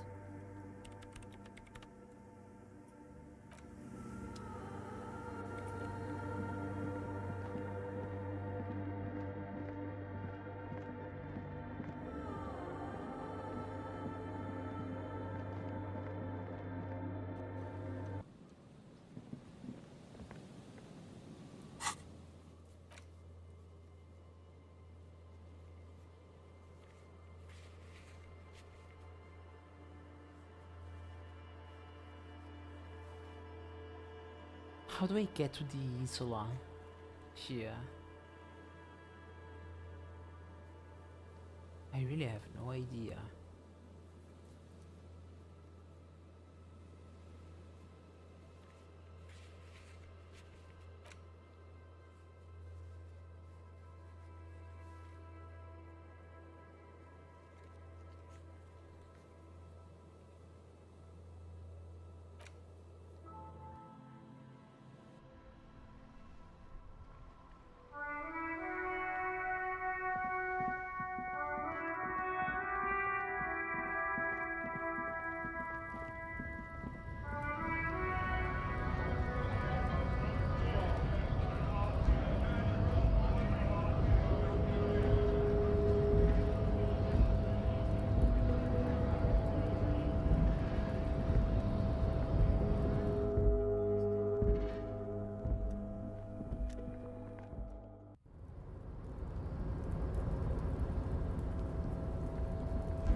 try again.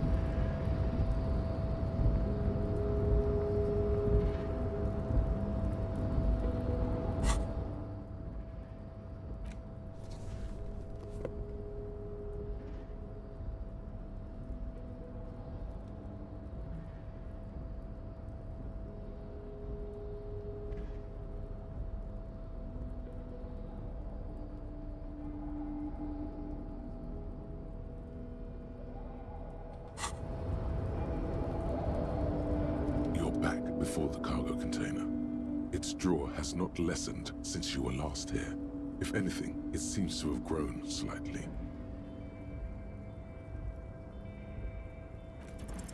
And, as it's always been, it's impossible to open a container with the rhetoric. Maybe you're losing your mind.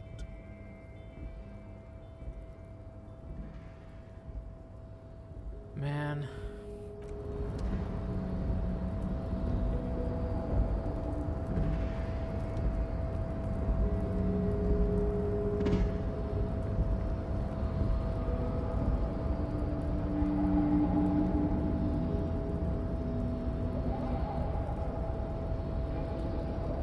I see that it's also getting late. Maybe I should also stop.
Is this about the questions again?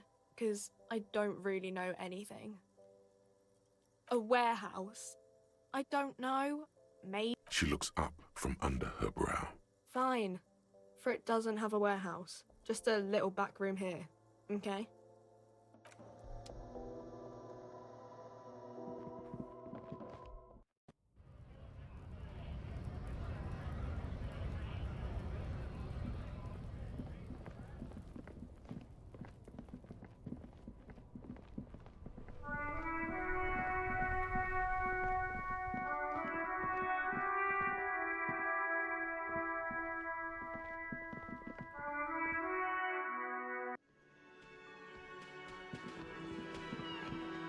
Hi again, gendarme.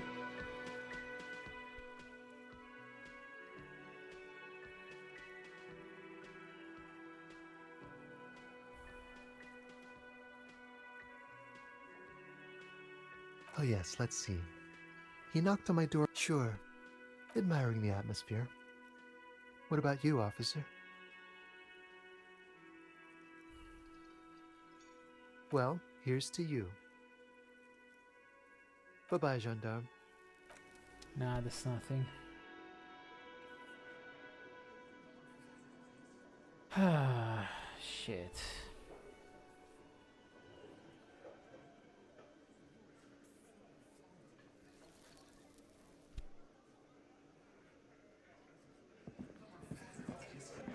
It's you again.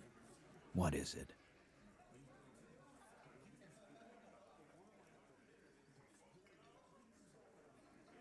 Okay, I talked to Classy. Now I need to talk to Ruby. Why?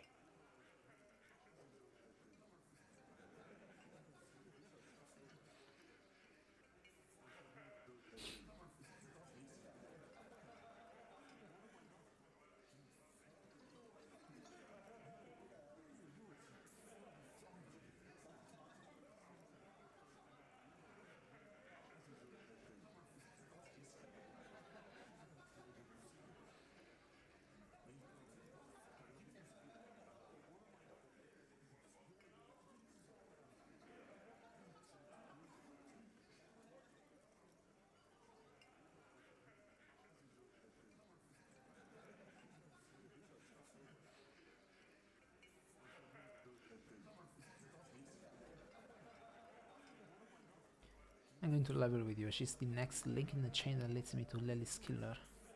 Sounds like you're making her a suspect in this. Not on my watch, you're not. Ruby's one of us. We're not gonna throw her under your moral intern steamroller. Fuck that shit. What makes you think that? The fact that you're a Revacholian? That's it? And fuck you too, moral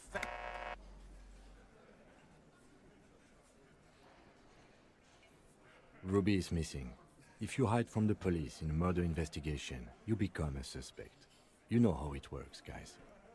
That's nothing. That's just legalese. You don't even have a sound theory. I don't want to be rude, but we're trying to get some R&R here. Think you could fuck off now? I think we'll keep sticking around, Titus.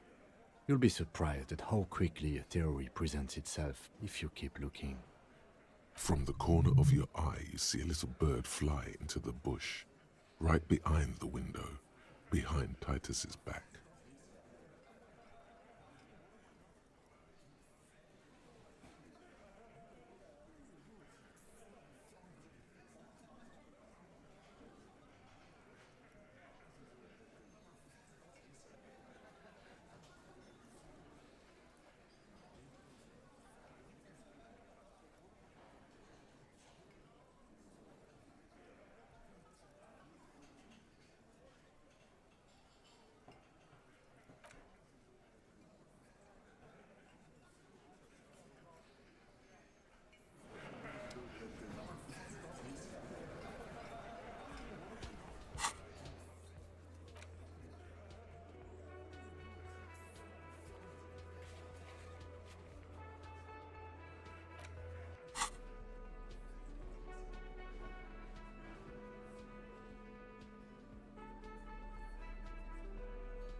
Behind the dockworkers, a ceiling-height window. The hawthorn branches scrape the glass like bony fingers. You see 2, maybe 3 bushes grown into a single thicket over a period of circa 50 years. It takes time for a hedge like that to form.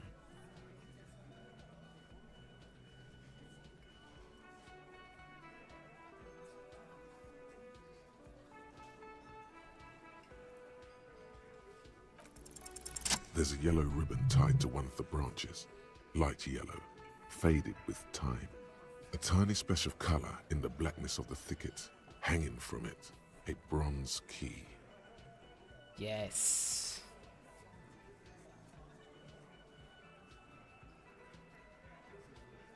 Someone hid the key in the bush and attached a yellow ribbon to make it easier to find. It's close enough to the latch up there. One can slide it open and just take it. Surely not a coincidence.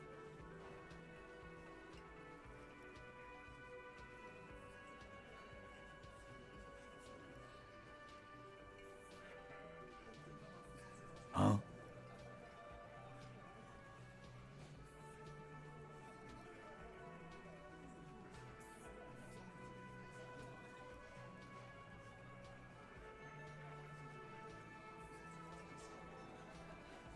I don't know about that. I'm comfortable here. Don't think any sliding would really help right now. Sorry, fucko. Looks like you're gonna have to go bush diving. Good fucking luck with that. The Hawthorne's got a bitch of a bite. I'm gonna enjoy the sight of you in the bushes out there. With a loud thud, the old man stands up, pushes the window open, grabs the key from the hawthorn branch, and slides it across the table to you. Thank God, somebody with a brain. The key is brass. Workshop spare is etched into its bow. The old man closes the window and sits back down in silence. Come on, man. We were just having some fun. Where's the harm in... I'm tired of listening to your shit.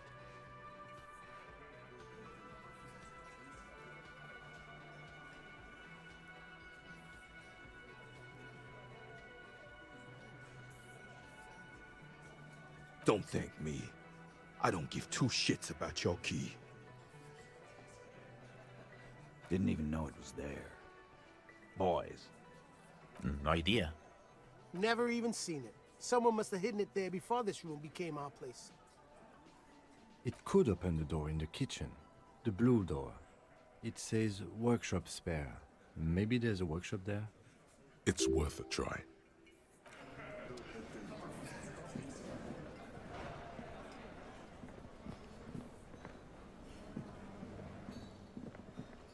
You see a heavy steel door with a prominent dimple lock. It's painted blue. It could be connected to the barred door upstairs. The key fits the dimple lock. It takes a bit of effort to turn it after all these years. But then, the lock clicks. Dust rises before you like mist. A tomb? Haunted by regal spirits from distant ages. No. Smells like engine grease and cut wood. A workshop.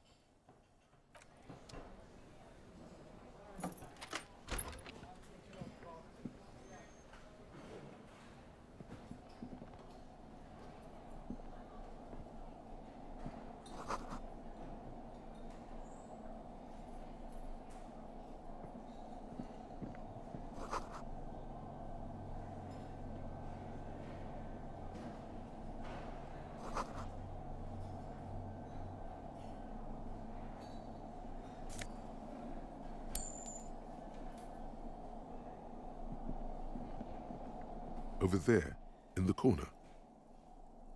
Not just any pinball machine. This is the pinnacle of pinball. Cornelius Gordy and the Mountain Goats. It's lit. You can't wait to get your hands on it. Lit, a phrase almost synonymous with the Insulindian pinball scene. Any pinball scene, really. Kim, are you seeing what I'm seeing? The pinball machine. Gordy's Goats. A classic. Wait, you played it? A little. Let's take a closer look. Ah, great. Cornelius Gordy and the Mountain Goats reads the golden lettering on top of the back box. There's a small column of text underneath. The machine is coin operated. Get the game on, Fingerboy.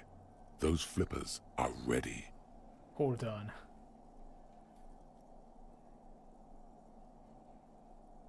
Above the painting of a mustached man climbing a hill, a column reads, inspired by the legend of Cornelius Gordy, taken on the world's tallest peak, Corpus Muindi.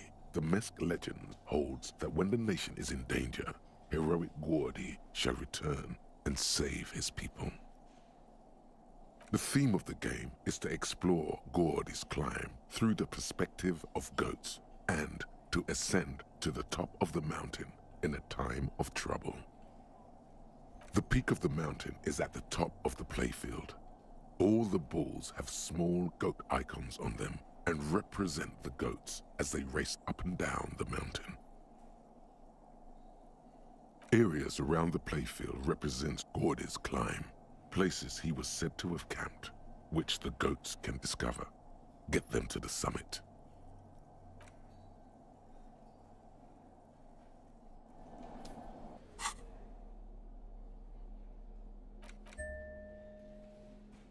Let's go.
Over there, in the corner. Not just any pinball machine. Lit. A phrase almost synonymous with the Insulindian pinball scene. Ah, great. Cornelius Gordy, get the game on, Fingerboy. Those flippers are ready. Let's go. It takes a while to get into a rhythm, but pretty soon you're able to keep 3 goat-faced balls in play with relative ease. Go, go, Fingerboy. I feel sorry for the goats. If they only knew the kind of guy old Cornelius really was. I'm pretty good at this.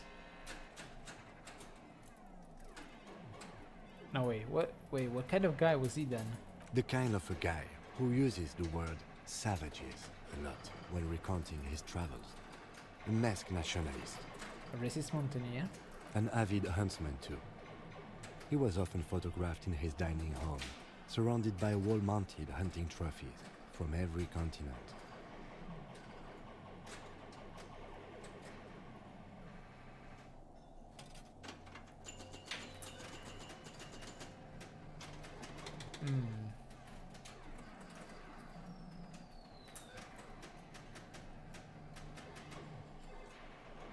Technically, human beings are at the top of the food chain, so... He also hit his wife and kids. Other people's kids too. Sometimes pets. Hateful little man. Oh, I see. But you seem to be having fun. I'm pretty good at this. Your game is definitely improving. The jolly goats are flying all over the board. And although a few plummet to their deaths, you're never left with less than 3. Suddenly, a special passage leading to the summit slides open at the top of the board. This is where the balls need to go. Concentrate and aim for the narrow passage. Maneuvering a goat ball into a position for a perfect hit isn't easy. More fall to their deaths. But finally, the opportunity presents itself. One of them gets through. Tiny hammer shatters something inside the machine. Something glass. An ampoule? The words "pale rupture" light up on the speaker panel, and the machine starts filling with a thick, milky fog. Something's happening. Oh. Congratulations. This is where the game ends. It's a cheap way of getting more money out of the players. A stupid, nihilistic finale. There's so much fog, you can barely see anything. Some is actually leaking out of the machine, and one by one, your goats start slipping, disappearing into the milky nothingness. This can be navigated. The balls leave almost imperceptible disruptions in the fog. Use them to calculate where they hit next. You're down to your last goat, going mostly by sound. Eyes are useless at this point, but that goat is something special. 5 times you snatch him back from the jaws of death.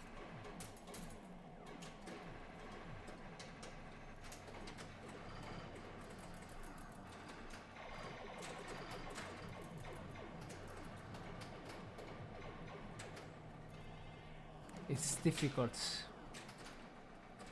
but I have to try. Ah, if you can't even see it. The last goat plummets into the fog with almost suicidal glee. There goes nothing, Fingerboy. Well, I can always try again.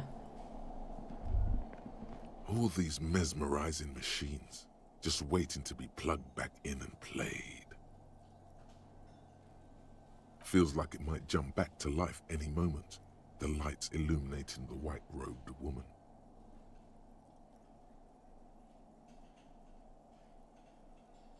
What's White Diora? Some kind of inane pinball theme, probably related to Messina during the DeLorean age. The history themes are the worst. Diora was one of the 3 crown cities of the DeLorean era on the Muindi Isola. The others being Rhea Silvia and Advesperasket. This theme is all about early airships and beautiful, sad, pearl-laden women. It's quite nice, actually.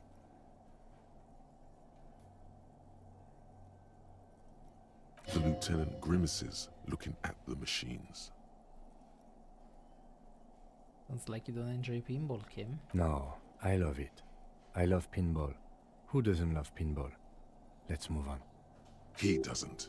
He doesn't.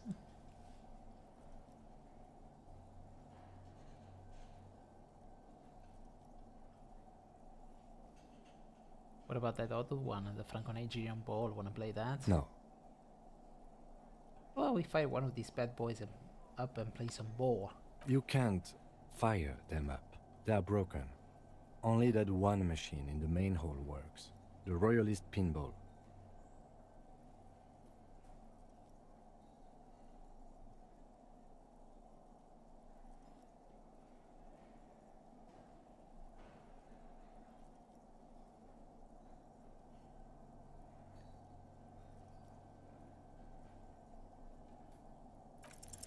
Kim, Pinball, Kitsuragi.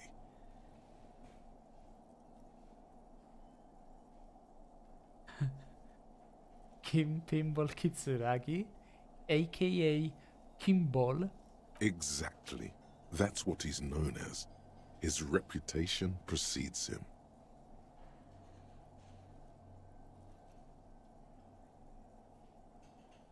Your King Pinball Kitsuragi. So now he remembers. So now he remembers.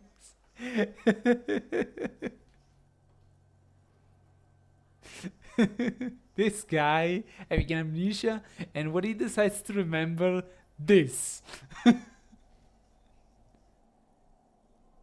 Fine, I'm Kim Pinball Kitsuragi, aka the Kimball.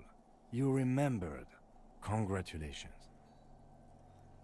Don't seem to really like pinball. No human being should. It is a game that requires no skill and a childlike affinity to flashing lights and to fantastique, science-fiction, and historic romance franchise. You just reminded me that I have to buy the Viral game from the library. It is lame. Nah, it's not. Then why are you called Pinball? I am not called Pinball. It was used to taunt me a long time ago, before I became a homicide detective and got my lieutenancy. How did you... Fine. I was a juvenile police officer for over 15 years. It's how I started out in the RCM. Once I had to infiltrate a pinball ring, as you do when you're a juvie cop. Okay. It was not okay. I needed to become a pinball champion. I trained for 9 months. The job was successful and I was moved out of the juvenile wing to homicide. End of story. You were a juvie cop for 15 years? That time is over now. I was already a 38-year-old man. It was unbecoming, as was playing pinball.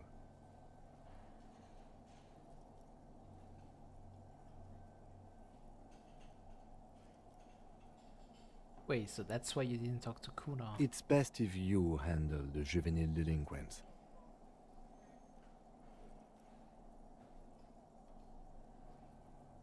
Don't worry, I'll keep calling you Kim. Lieutenant Kitsuragi is good too. Now, we really need to continue our sweep of what appears to be a secret path through the whirling.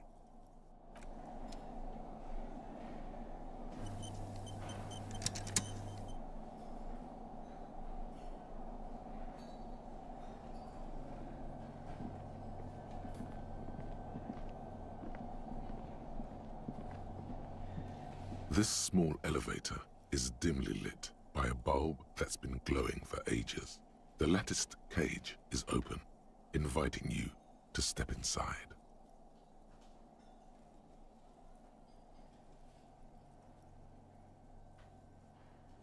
Smells of nougat and sweat. Your head brushes up against the ceiling. There is a control panel to your right, and just enough room for 2 people to fit in. The maintenance card under the control panel reads, Last maintenance, 10th July, 88. Says the last maintenance was in 88. That it does. I say, let's brave it.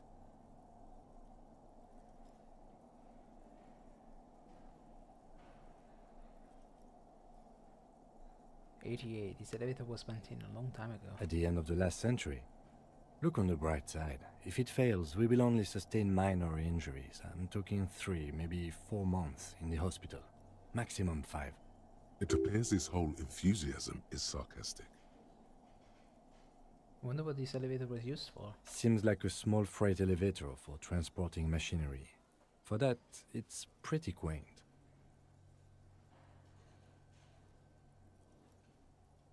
There are large rectangular buttons, monter, descend, and an international call for emergency assistance. That 3rd one appears to be broken. A small steel plaque reads Halter 800. Halter is a Koningsteiner lift company who went out of business a long, long time ago.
Okay, interesting.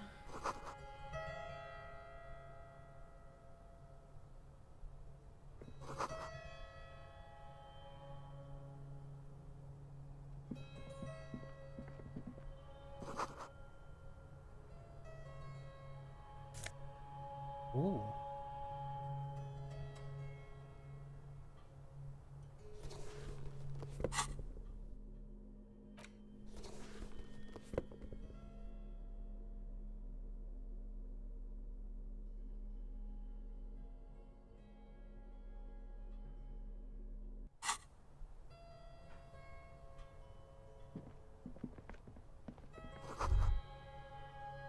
So this is where they brought 40 pinball machines to fix them up, a long time ago.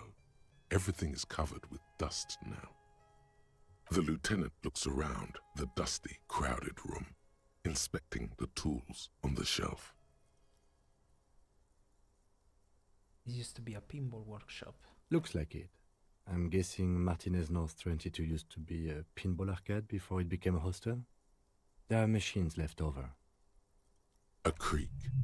Some dust falls off a shelf. Downstairs in the hall, next to the main door. One of them even works. I've seen one of the Harties bang away at it. But then it went bankrupt. Your skin crawls from making the connection.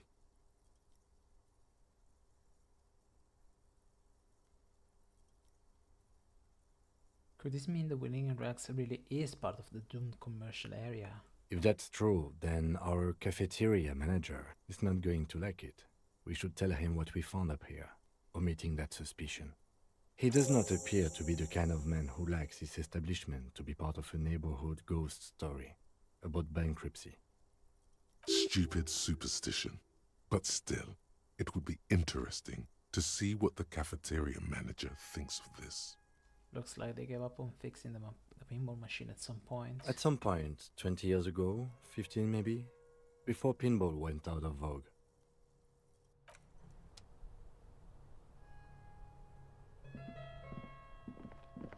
You clearly see footprints in the downy carpet of dust covering the workshop floor. Jackpot. These, unlike everything else here, are new. Large prints, most likely made by Boots. The size is hard to determine. Sole could be bigger than Vamp. The soles have left a pattern, uniform, horizontal lines. This print is unlike one left by a regular worker boot. It is not a brand sole with logos on it. It seems custom-made or old-fashioned.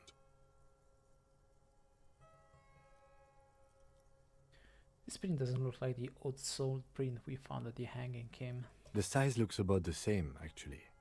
They are not the same shoe, but they could be the same person. I wouldn't rule out Ruby coming here yet. This isn't an argument against her. People change shoes, you know? But it's not an argument for her either.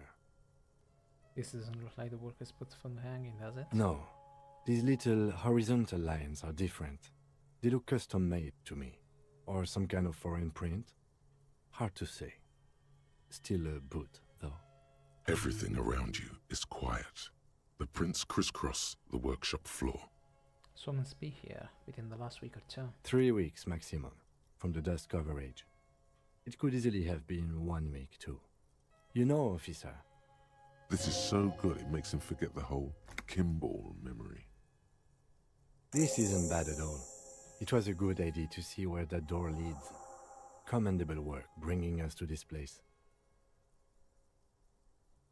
Okay, what does this mean? It means someone snuck through what seems like a secret route leading to the roof. The roof from where you can shoot our victim. This is significant. These prints, officer, could be the prints of our killer. And if not, at least they're a good argument for this Ruby doing it, to present to Titus.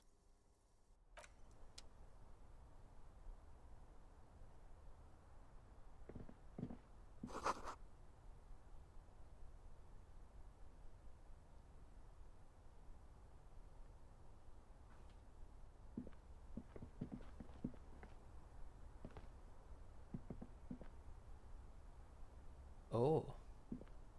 This is the inside of the barred door you've seen before. So what's on the other side? Unless we've veered off into a folded M dimension, I'm expecting to step out on the roof. We could ask Class about this route. See how she reacts? Folded M dimension. A reference to the popular science fiction series, In System. Look who's in a good mood suddenly, and reads science fiction. Right? Am I right?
This is the inside of the barred door you've seen before.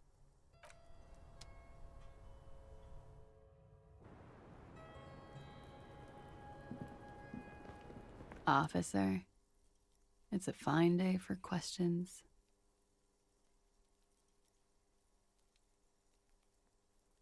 Yeah? Did you know it leads to a downstairs elevator? I did not. Do you think this has something to do with what happened? It's possible. She keeps looking at the door with a worried expression. The wind ruffles her hair.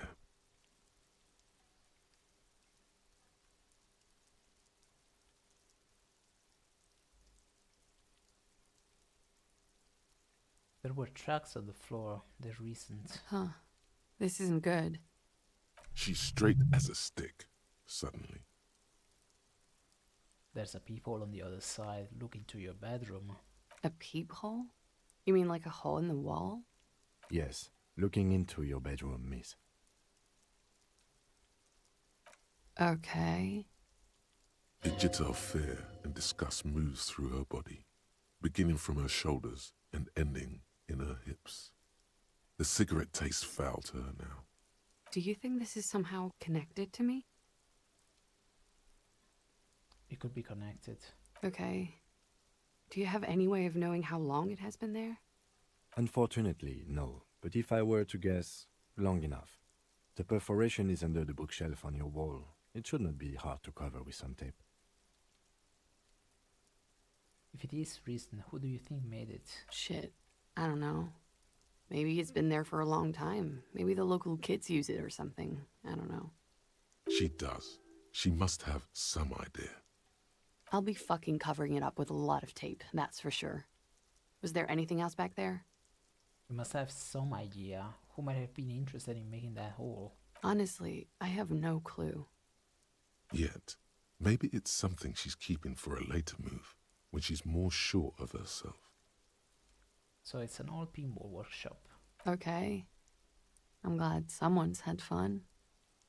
That's all for now. Mm-hmm. She's lost in thought, eyes narrowed, forehead furrowed.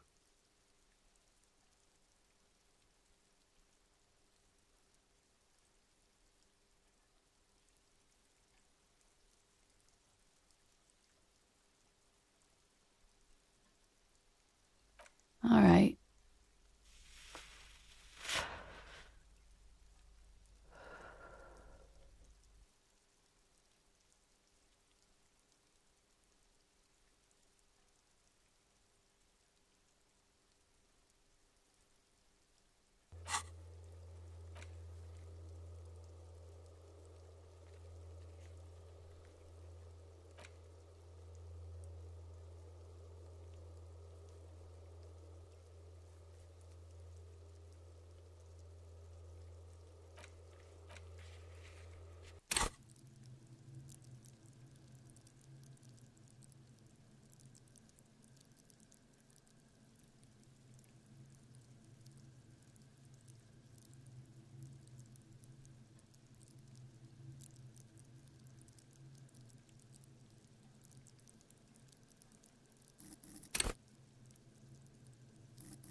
Lies.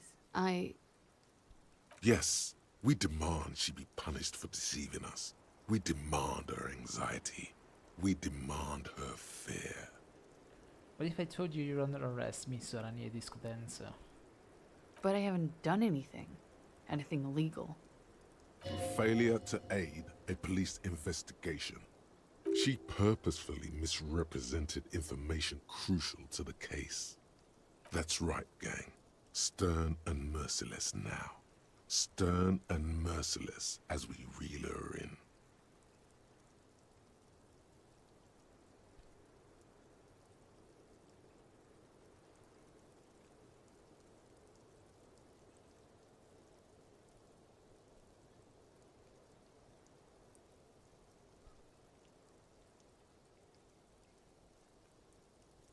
So you misrepresent the information about the case. The lieutenant produces a pair of handcuffs. Please, no. But there's nowhere to go. A two-story drop to the Plaza Mosaic. If she could, she would have run before. I think I know who did it. Who shot Lely. I can tell you. I can help you. What do you know? Who shot him? She's silent for a second, as if looking into herself for certainty. Then, in a hushed voice, she says, "Gearing up for this betrayal is hard for her." Ruby. Okay, that's it for Ruby. Okay. Why do you think it was her? She has this thing for me. Ever since I met her and the boys downstairs. She's been pretty frank about what she wants. And what is that? Sex. And more. I made the mistake of confiding in her. I told her I was on the run. She started protecting me. It became an unhealthy relationship. When I started spending time with Lely, she told me to end it. Said there would be shit if I didn't. It was not a good meeting. We stopped talking after that, but... I don't understand. What exactly in your relationship made you think she is romantically interested in you? She said she's in love with me. She even asked me to run away with her when I told her I'm a fugitive. She started developing notions about our relationship. And you led her on? A little. I was flattered, you know? But then I had to let her off, and it was not easy. I came to regret being friendly with her. We maybe kissed, nothing more.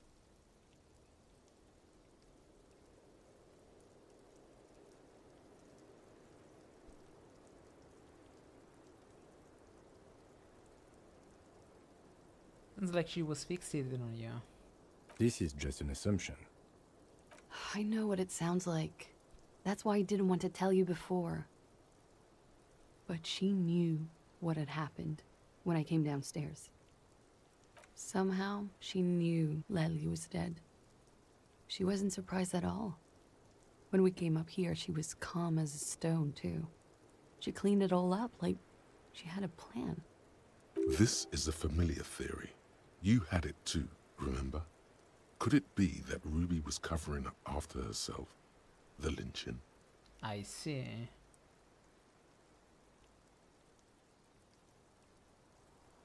And how could she have killed him? You said there was a secret route there, right? She could have come up through there, then taken this shot. Right here, where I stand. It was too dark outside. I wouldn't have seen her. Then slipped back downstairs without anyone noticing? That is possible. Interesting theory. Did she know that door exists? Had you been out there with her? Yes. She's been up here many times. She used to come to drink on the roof when, The peephole.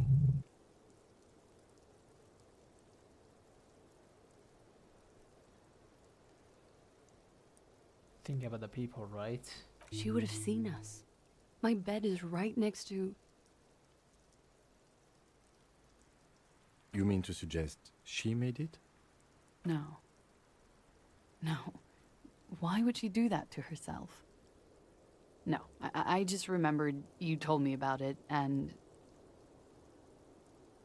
Ruby said that would be shit. Was she threatening you? She came over one night, drunk. Said she'd turn my life into a living hell. I've been threatened before, so I can tell when someone knows how to do it. And she's a pro. She must be. To keep the Hardys in line. I tried severing ties with her after that. I thought it had worked, but... Yeah, that's it for Ruby. Okay, and what? Arrest the liar now. Don't arrest her. Push her a bit more, but then let her off.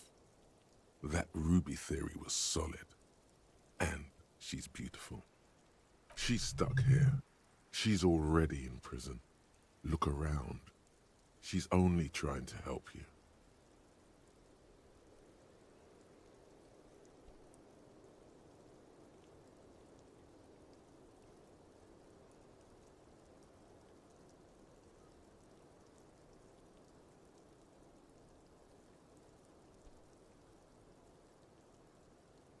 Okay, I'll keep you here, miss, for now. Thank you. Thank you. You won't regret it. Something tells you, you will.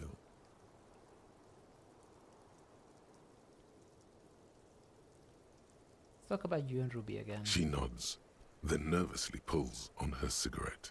Ah, okay, nothing. Okay.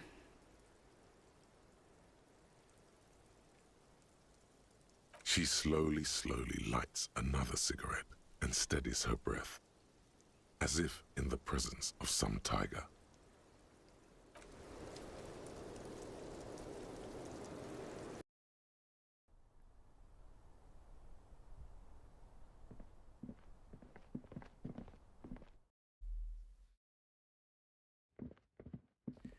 Very well.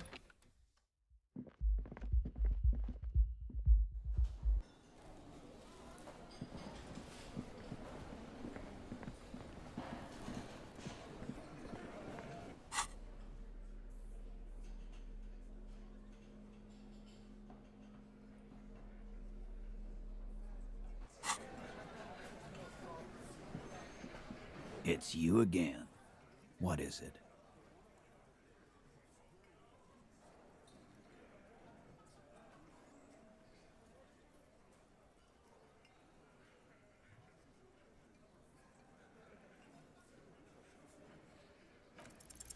A sudden flash of lightning in your neocortex.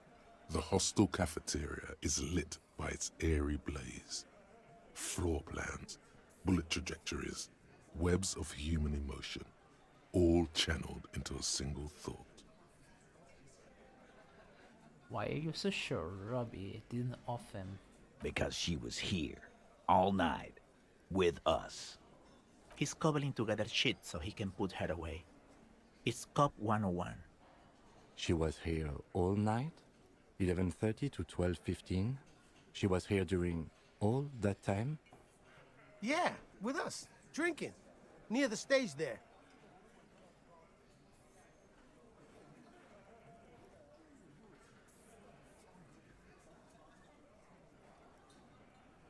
She didn't go to the bar for a drink? No. That's a lie. You know, that's not the case. All right. She took a fucking leak, okay? For one moment. Maybe went out too. She has an operation to run from her lorry. We're not getting into what that operation is again, Cop. And just 'cause she was gone for 5 minutes doesn't mean she magically got to the roof and shot him. I've been through this. It's not plausible. All right, we're in. We got Ruby unaccounted for sometime during the window. This was crucial. Now let's place her on that roof.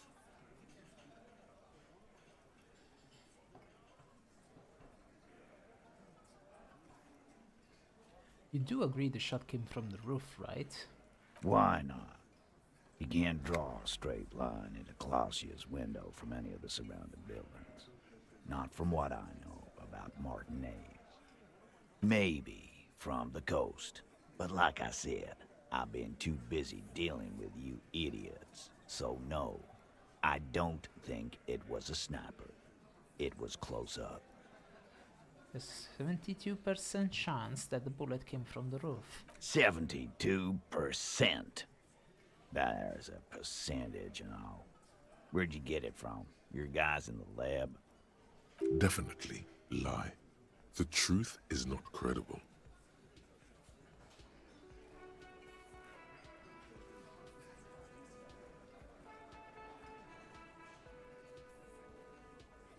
Analyzed it on the spot. Turns out I can do that. No, you can't. I know what you did here on the weekend. People talk. And what they say doesn't sound like a science column. You're a madman. Those numbers were an asshole, man. Yeah, and they don't put hair on the roof either. It's just mambo jumbo. He hasn't got shit.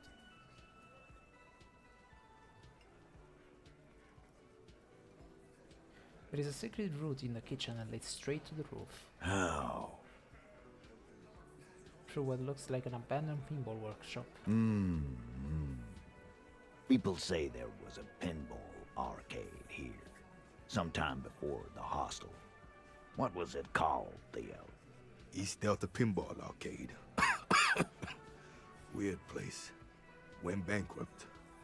Okay, but how'd you get up? There's no room for a staircase in this building. Or an elevator, for that matter. The elevator is outside the building. It's an old dumbwaiter used for moving pinball machines up and down from the workshop.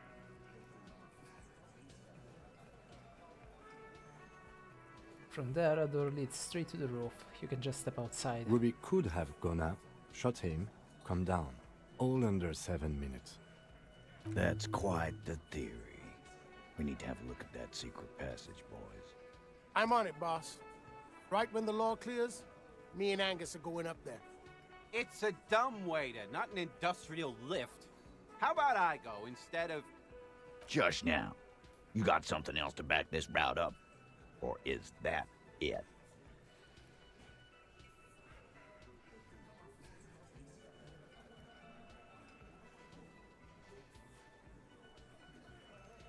I also found footprints. Footprints upstairs in the old workshop. Footprints. Recent. The tracks were recent, but not worn down in the right foot like Ruby's. It's best to omit this pesky little polemic for now. Too confusing.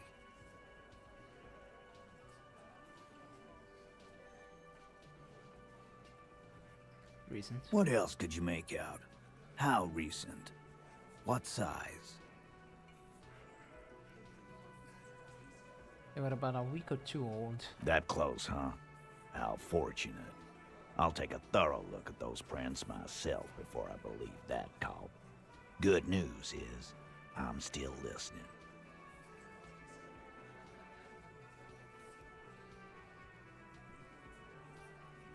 Remember that key I found here? I don't like guessing, Cobb. No one does. It opens the steel door in the kitchen, the one that leads upstairs to the roof. This key was right here, with you, all the time. You didn't find it, but Ruby did. That's how she got up there. Quit jumping to conclusions, Theo. You took that key. Did it look like it was recently put there? No, the ribbon was old, faded. It had been there for 20 years at least.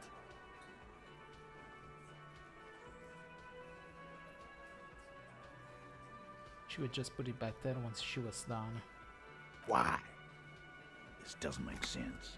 It's damn interesting, but it doesn't fit well, and you know it. It doesn't fit well, but it fits, and he knows it.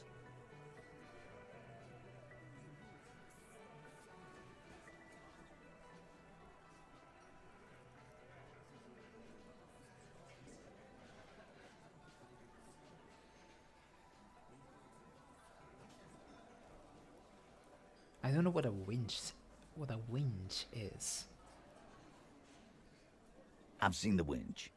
I'm not blind. You saying it's part of the elevator she used to get up there? That's one mystery down there.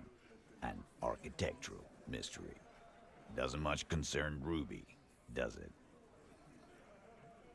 Firmly doesn't go well with could've. There's a route to the roof. Me and the boys need to check it out. That's what we've established. But a route does not put that bullet in his head. A gun does that, and Ruby doesn't carry one. Phase 2. Murder weapon. Get a gun in her hand. If not that, then at least a shadow of a doubt. In the shape of a gun. Just don't contradict yourself. If it doesn't sound like Ruby did it, maybe keep it to yourself.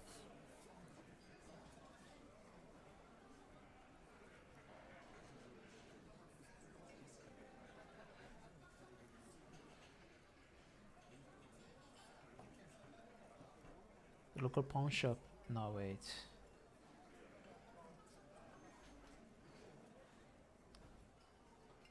No. That was stupid.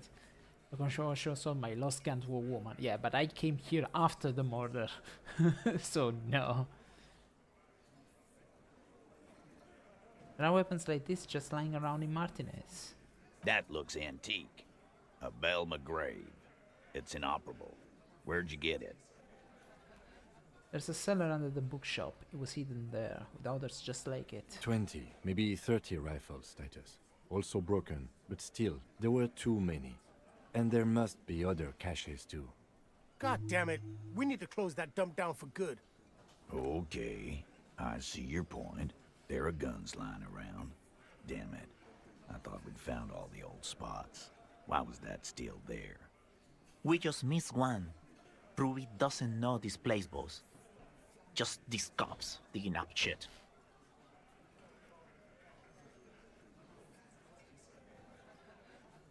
I didn't say I would prove she had the murder weapon, just that we need to find her. All right, Carl. Keep talking. I'll tell you when I've had enough. Pete, we're not seriously considering it, are we? Ruby wouldn't do this. Why would she do something like this? Phase 3. Motive. The last component.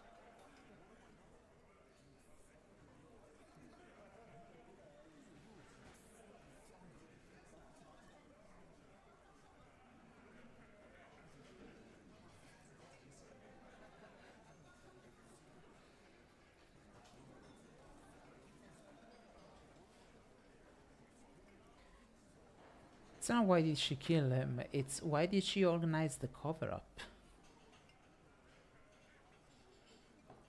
And I suppose you have a theory on that. She could have just been covering up for herself, Titus. Think about it. Why go through all that effort? It was her idea, wasn't it? The hanging. You went along, but she suggested it. She had, like, a fully formed plan and shit. Right when she came back downstairs. Really, Shanks? Claudia wanted to talk to another girl, that's all. She was just the first one up there. I could have come up with that plan if I'd have been first. Time for a logics demonstration.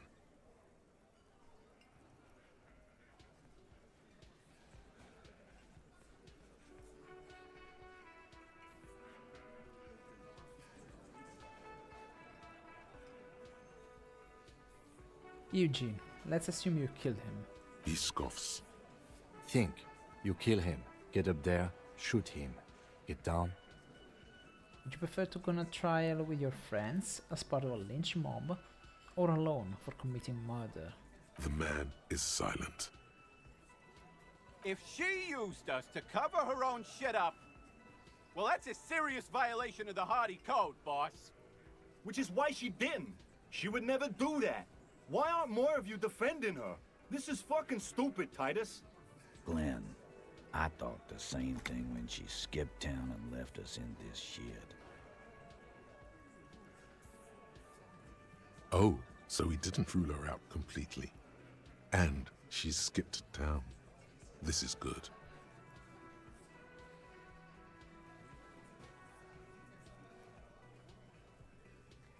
When Claudia came downstairs, Ruby appeared to know that something was wrong. Nah, man. That's just Ruby. She's got shit under control. That's her whole thing. That's why she's so good. Plus, man, it's like female intuition, you know.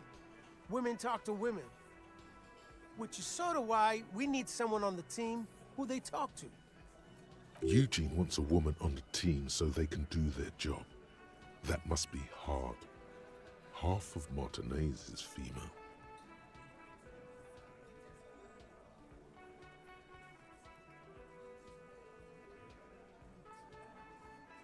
Or she knew what happened because she killed him.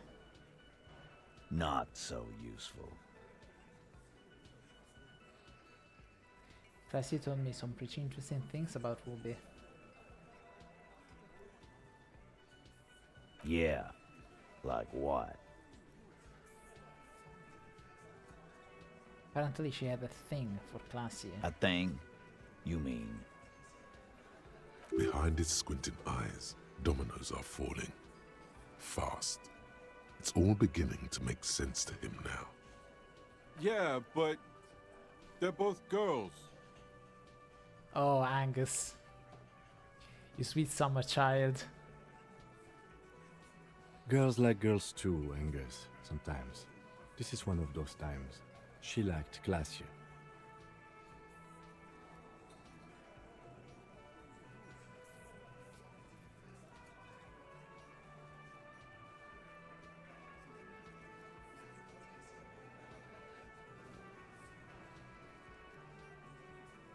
What Kim said. Fuck you. First he says she's murdered him.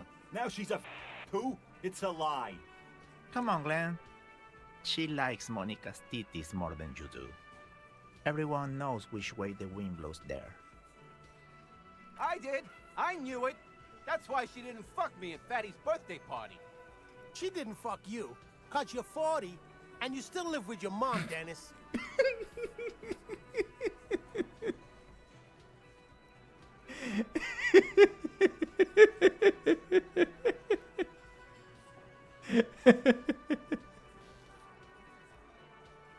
Because you're 40 and still with your mom. My god.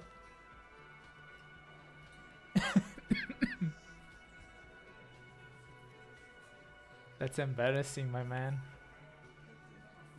Classy said she made advances on her and she thwarted them. Ruby then threatened her and told her to end her relationship with the deceased. This is some sordid shit.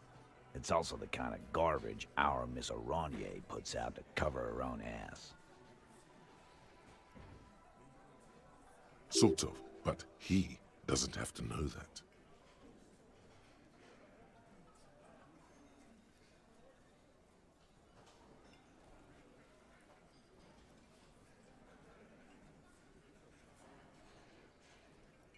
She just told us Ruby made her scared and she spilled the beans. That Ruby is queer as cabaret.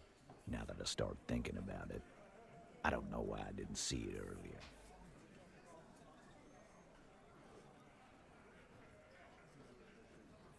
And that's okay. Some are queerer than others. You can still be a Hardy. But if you bring your own personal shit into our outfit,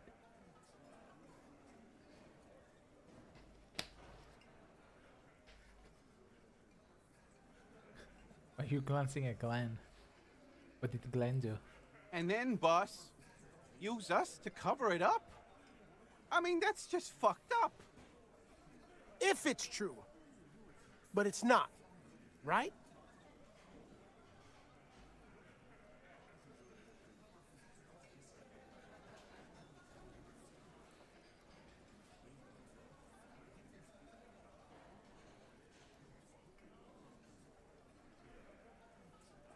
Does she have to see it? Things don't add up. We need to talk to her. Silence. He looks around the room. The old man in the corner nods. A very small nod.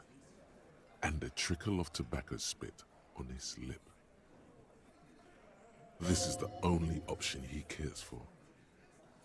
Your opinion. yeah, I see it. There's one more thing I've been wondering about. Ever since you asked me where she is. Add it to your list of suspicions, if you won't. I don't know. I don't know where she went. She just got up and left. Got real scared, too. Wouldn't tell me where. However, hard. I asked. Wanna know why? Why? She was afraid I would tell you. Maybe she was right. By now, I probably would. She knew there's evidence on her, and she knew we'd find it. This is typical suspect behavior, why fleeing is always incriminatory. Perhaps. Ask her if you find her. It won't be easy, though. She made sure of that.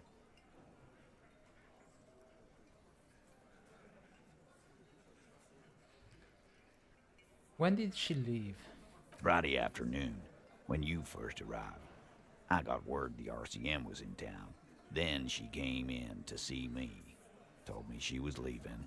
That's when we had our little conversation. What was she scared of? I told you. You. Me as in the RCM? No, you.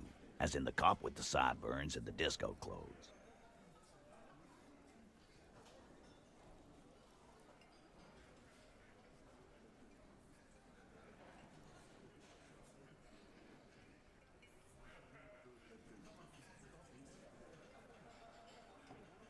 I have no idea why she would be scared. I'm just a normal cop with regular thoughts in his head. Sure. Normal. You know, when I first saw you limping here, I thought she was paranoid or sniffing her own supply. But now I'm not so sure. What else did Ruby tell you about me? She said you have a funny taste in clothes, and that you won't stop. Won't stop? Until you have something on her. She said she's heard of you from Jamrock, that you're a human can opener, that you play suspects against each other, open them up, like cans. I like what I'm hearing. Fucking hell. Titus, did he just... Open Angus up like a can? Yes, he did. Now, we can whine about it, whack him, or we can go on with our lives. I'm having a go on with our lives kind of day, Al. How about you? It's not an actual question. Silence. He nods. Is that true, Kim? Am I a can opener? You are insistent. Anything else? Anything? Yeah, there was something else. She wouldn't tell me, though. I could see she wanted to. It was burning on her lips. This caught Titus. This caught Pete. But she was too scared. Have you looked for her? A little. On the coast. Where have you looked for her, more precisely? More precisely, on the coast, past the waterlogged. She's not here, so I'm thinking she's there.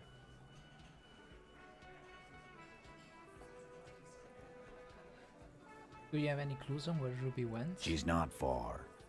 We know that much. She didn't take her lorry, so she's on foot. Good fucking luck, man. She knows this place like the back of her hand. You'll never find her. Yeah, Al, and we won't either. She's not really a hardy candidate anymore, is she? She's not, Glenn. Can you tell me where on the coast I should start looking? Sure, there's some shit houses there.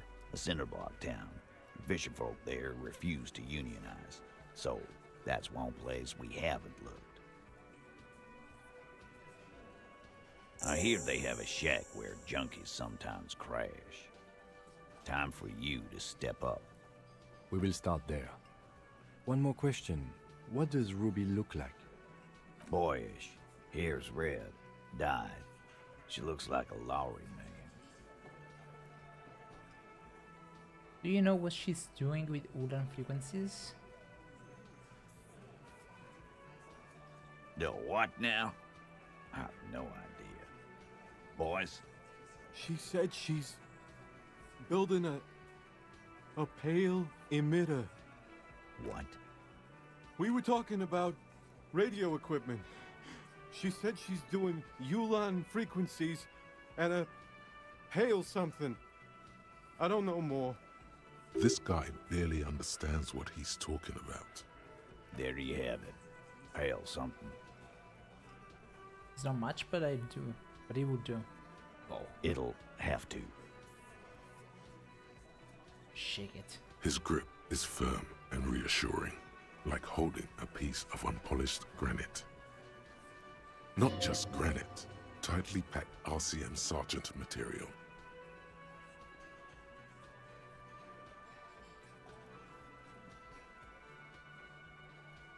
You should be a cop, Titus. When are you gonna get it through your dumb head? I already am. I just wasn't sure you were. And he still isn't. People aren't afraid of good cops in the way Ruby was afraid of you, he thinks, then turns back to his men.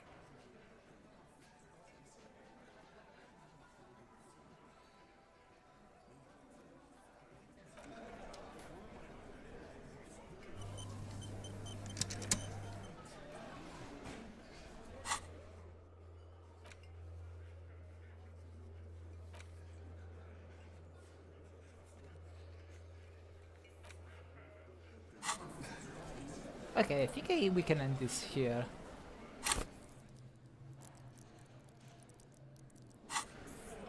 This is a good place to stop. We did some good progress. The plot thickens, and I'm getting really hyped about this story. I'm enjoying this part of the game so much. I like, you know, crime investigations and stuff. I like these sort of stories. So now that we are getting into it, we are really cracking on the case. I'm having so much fun.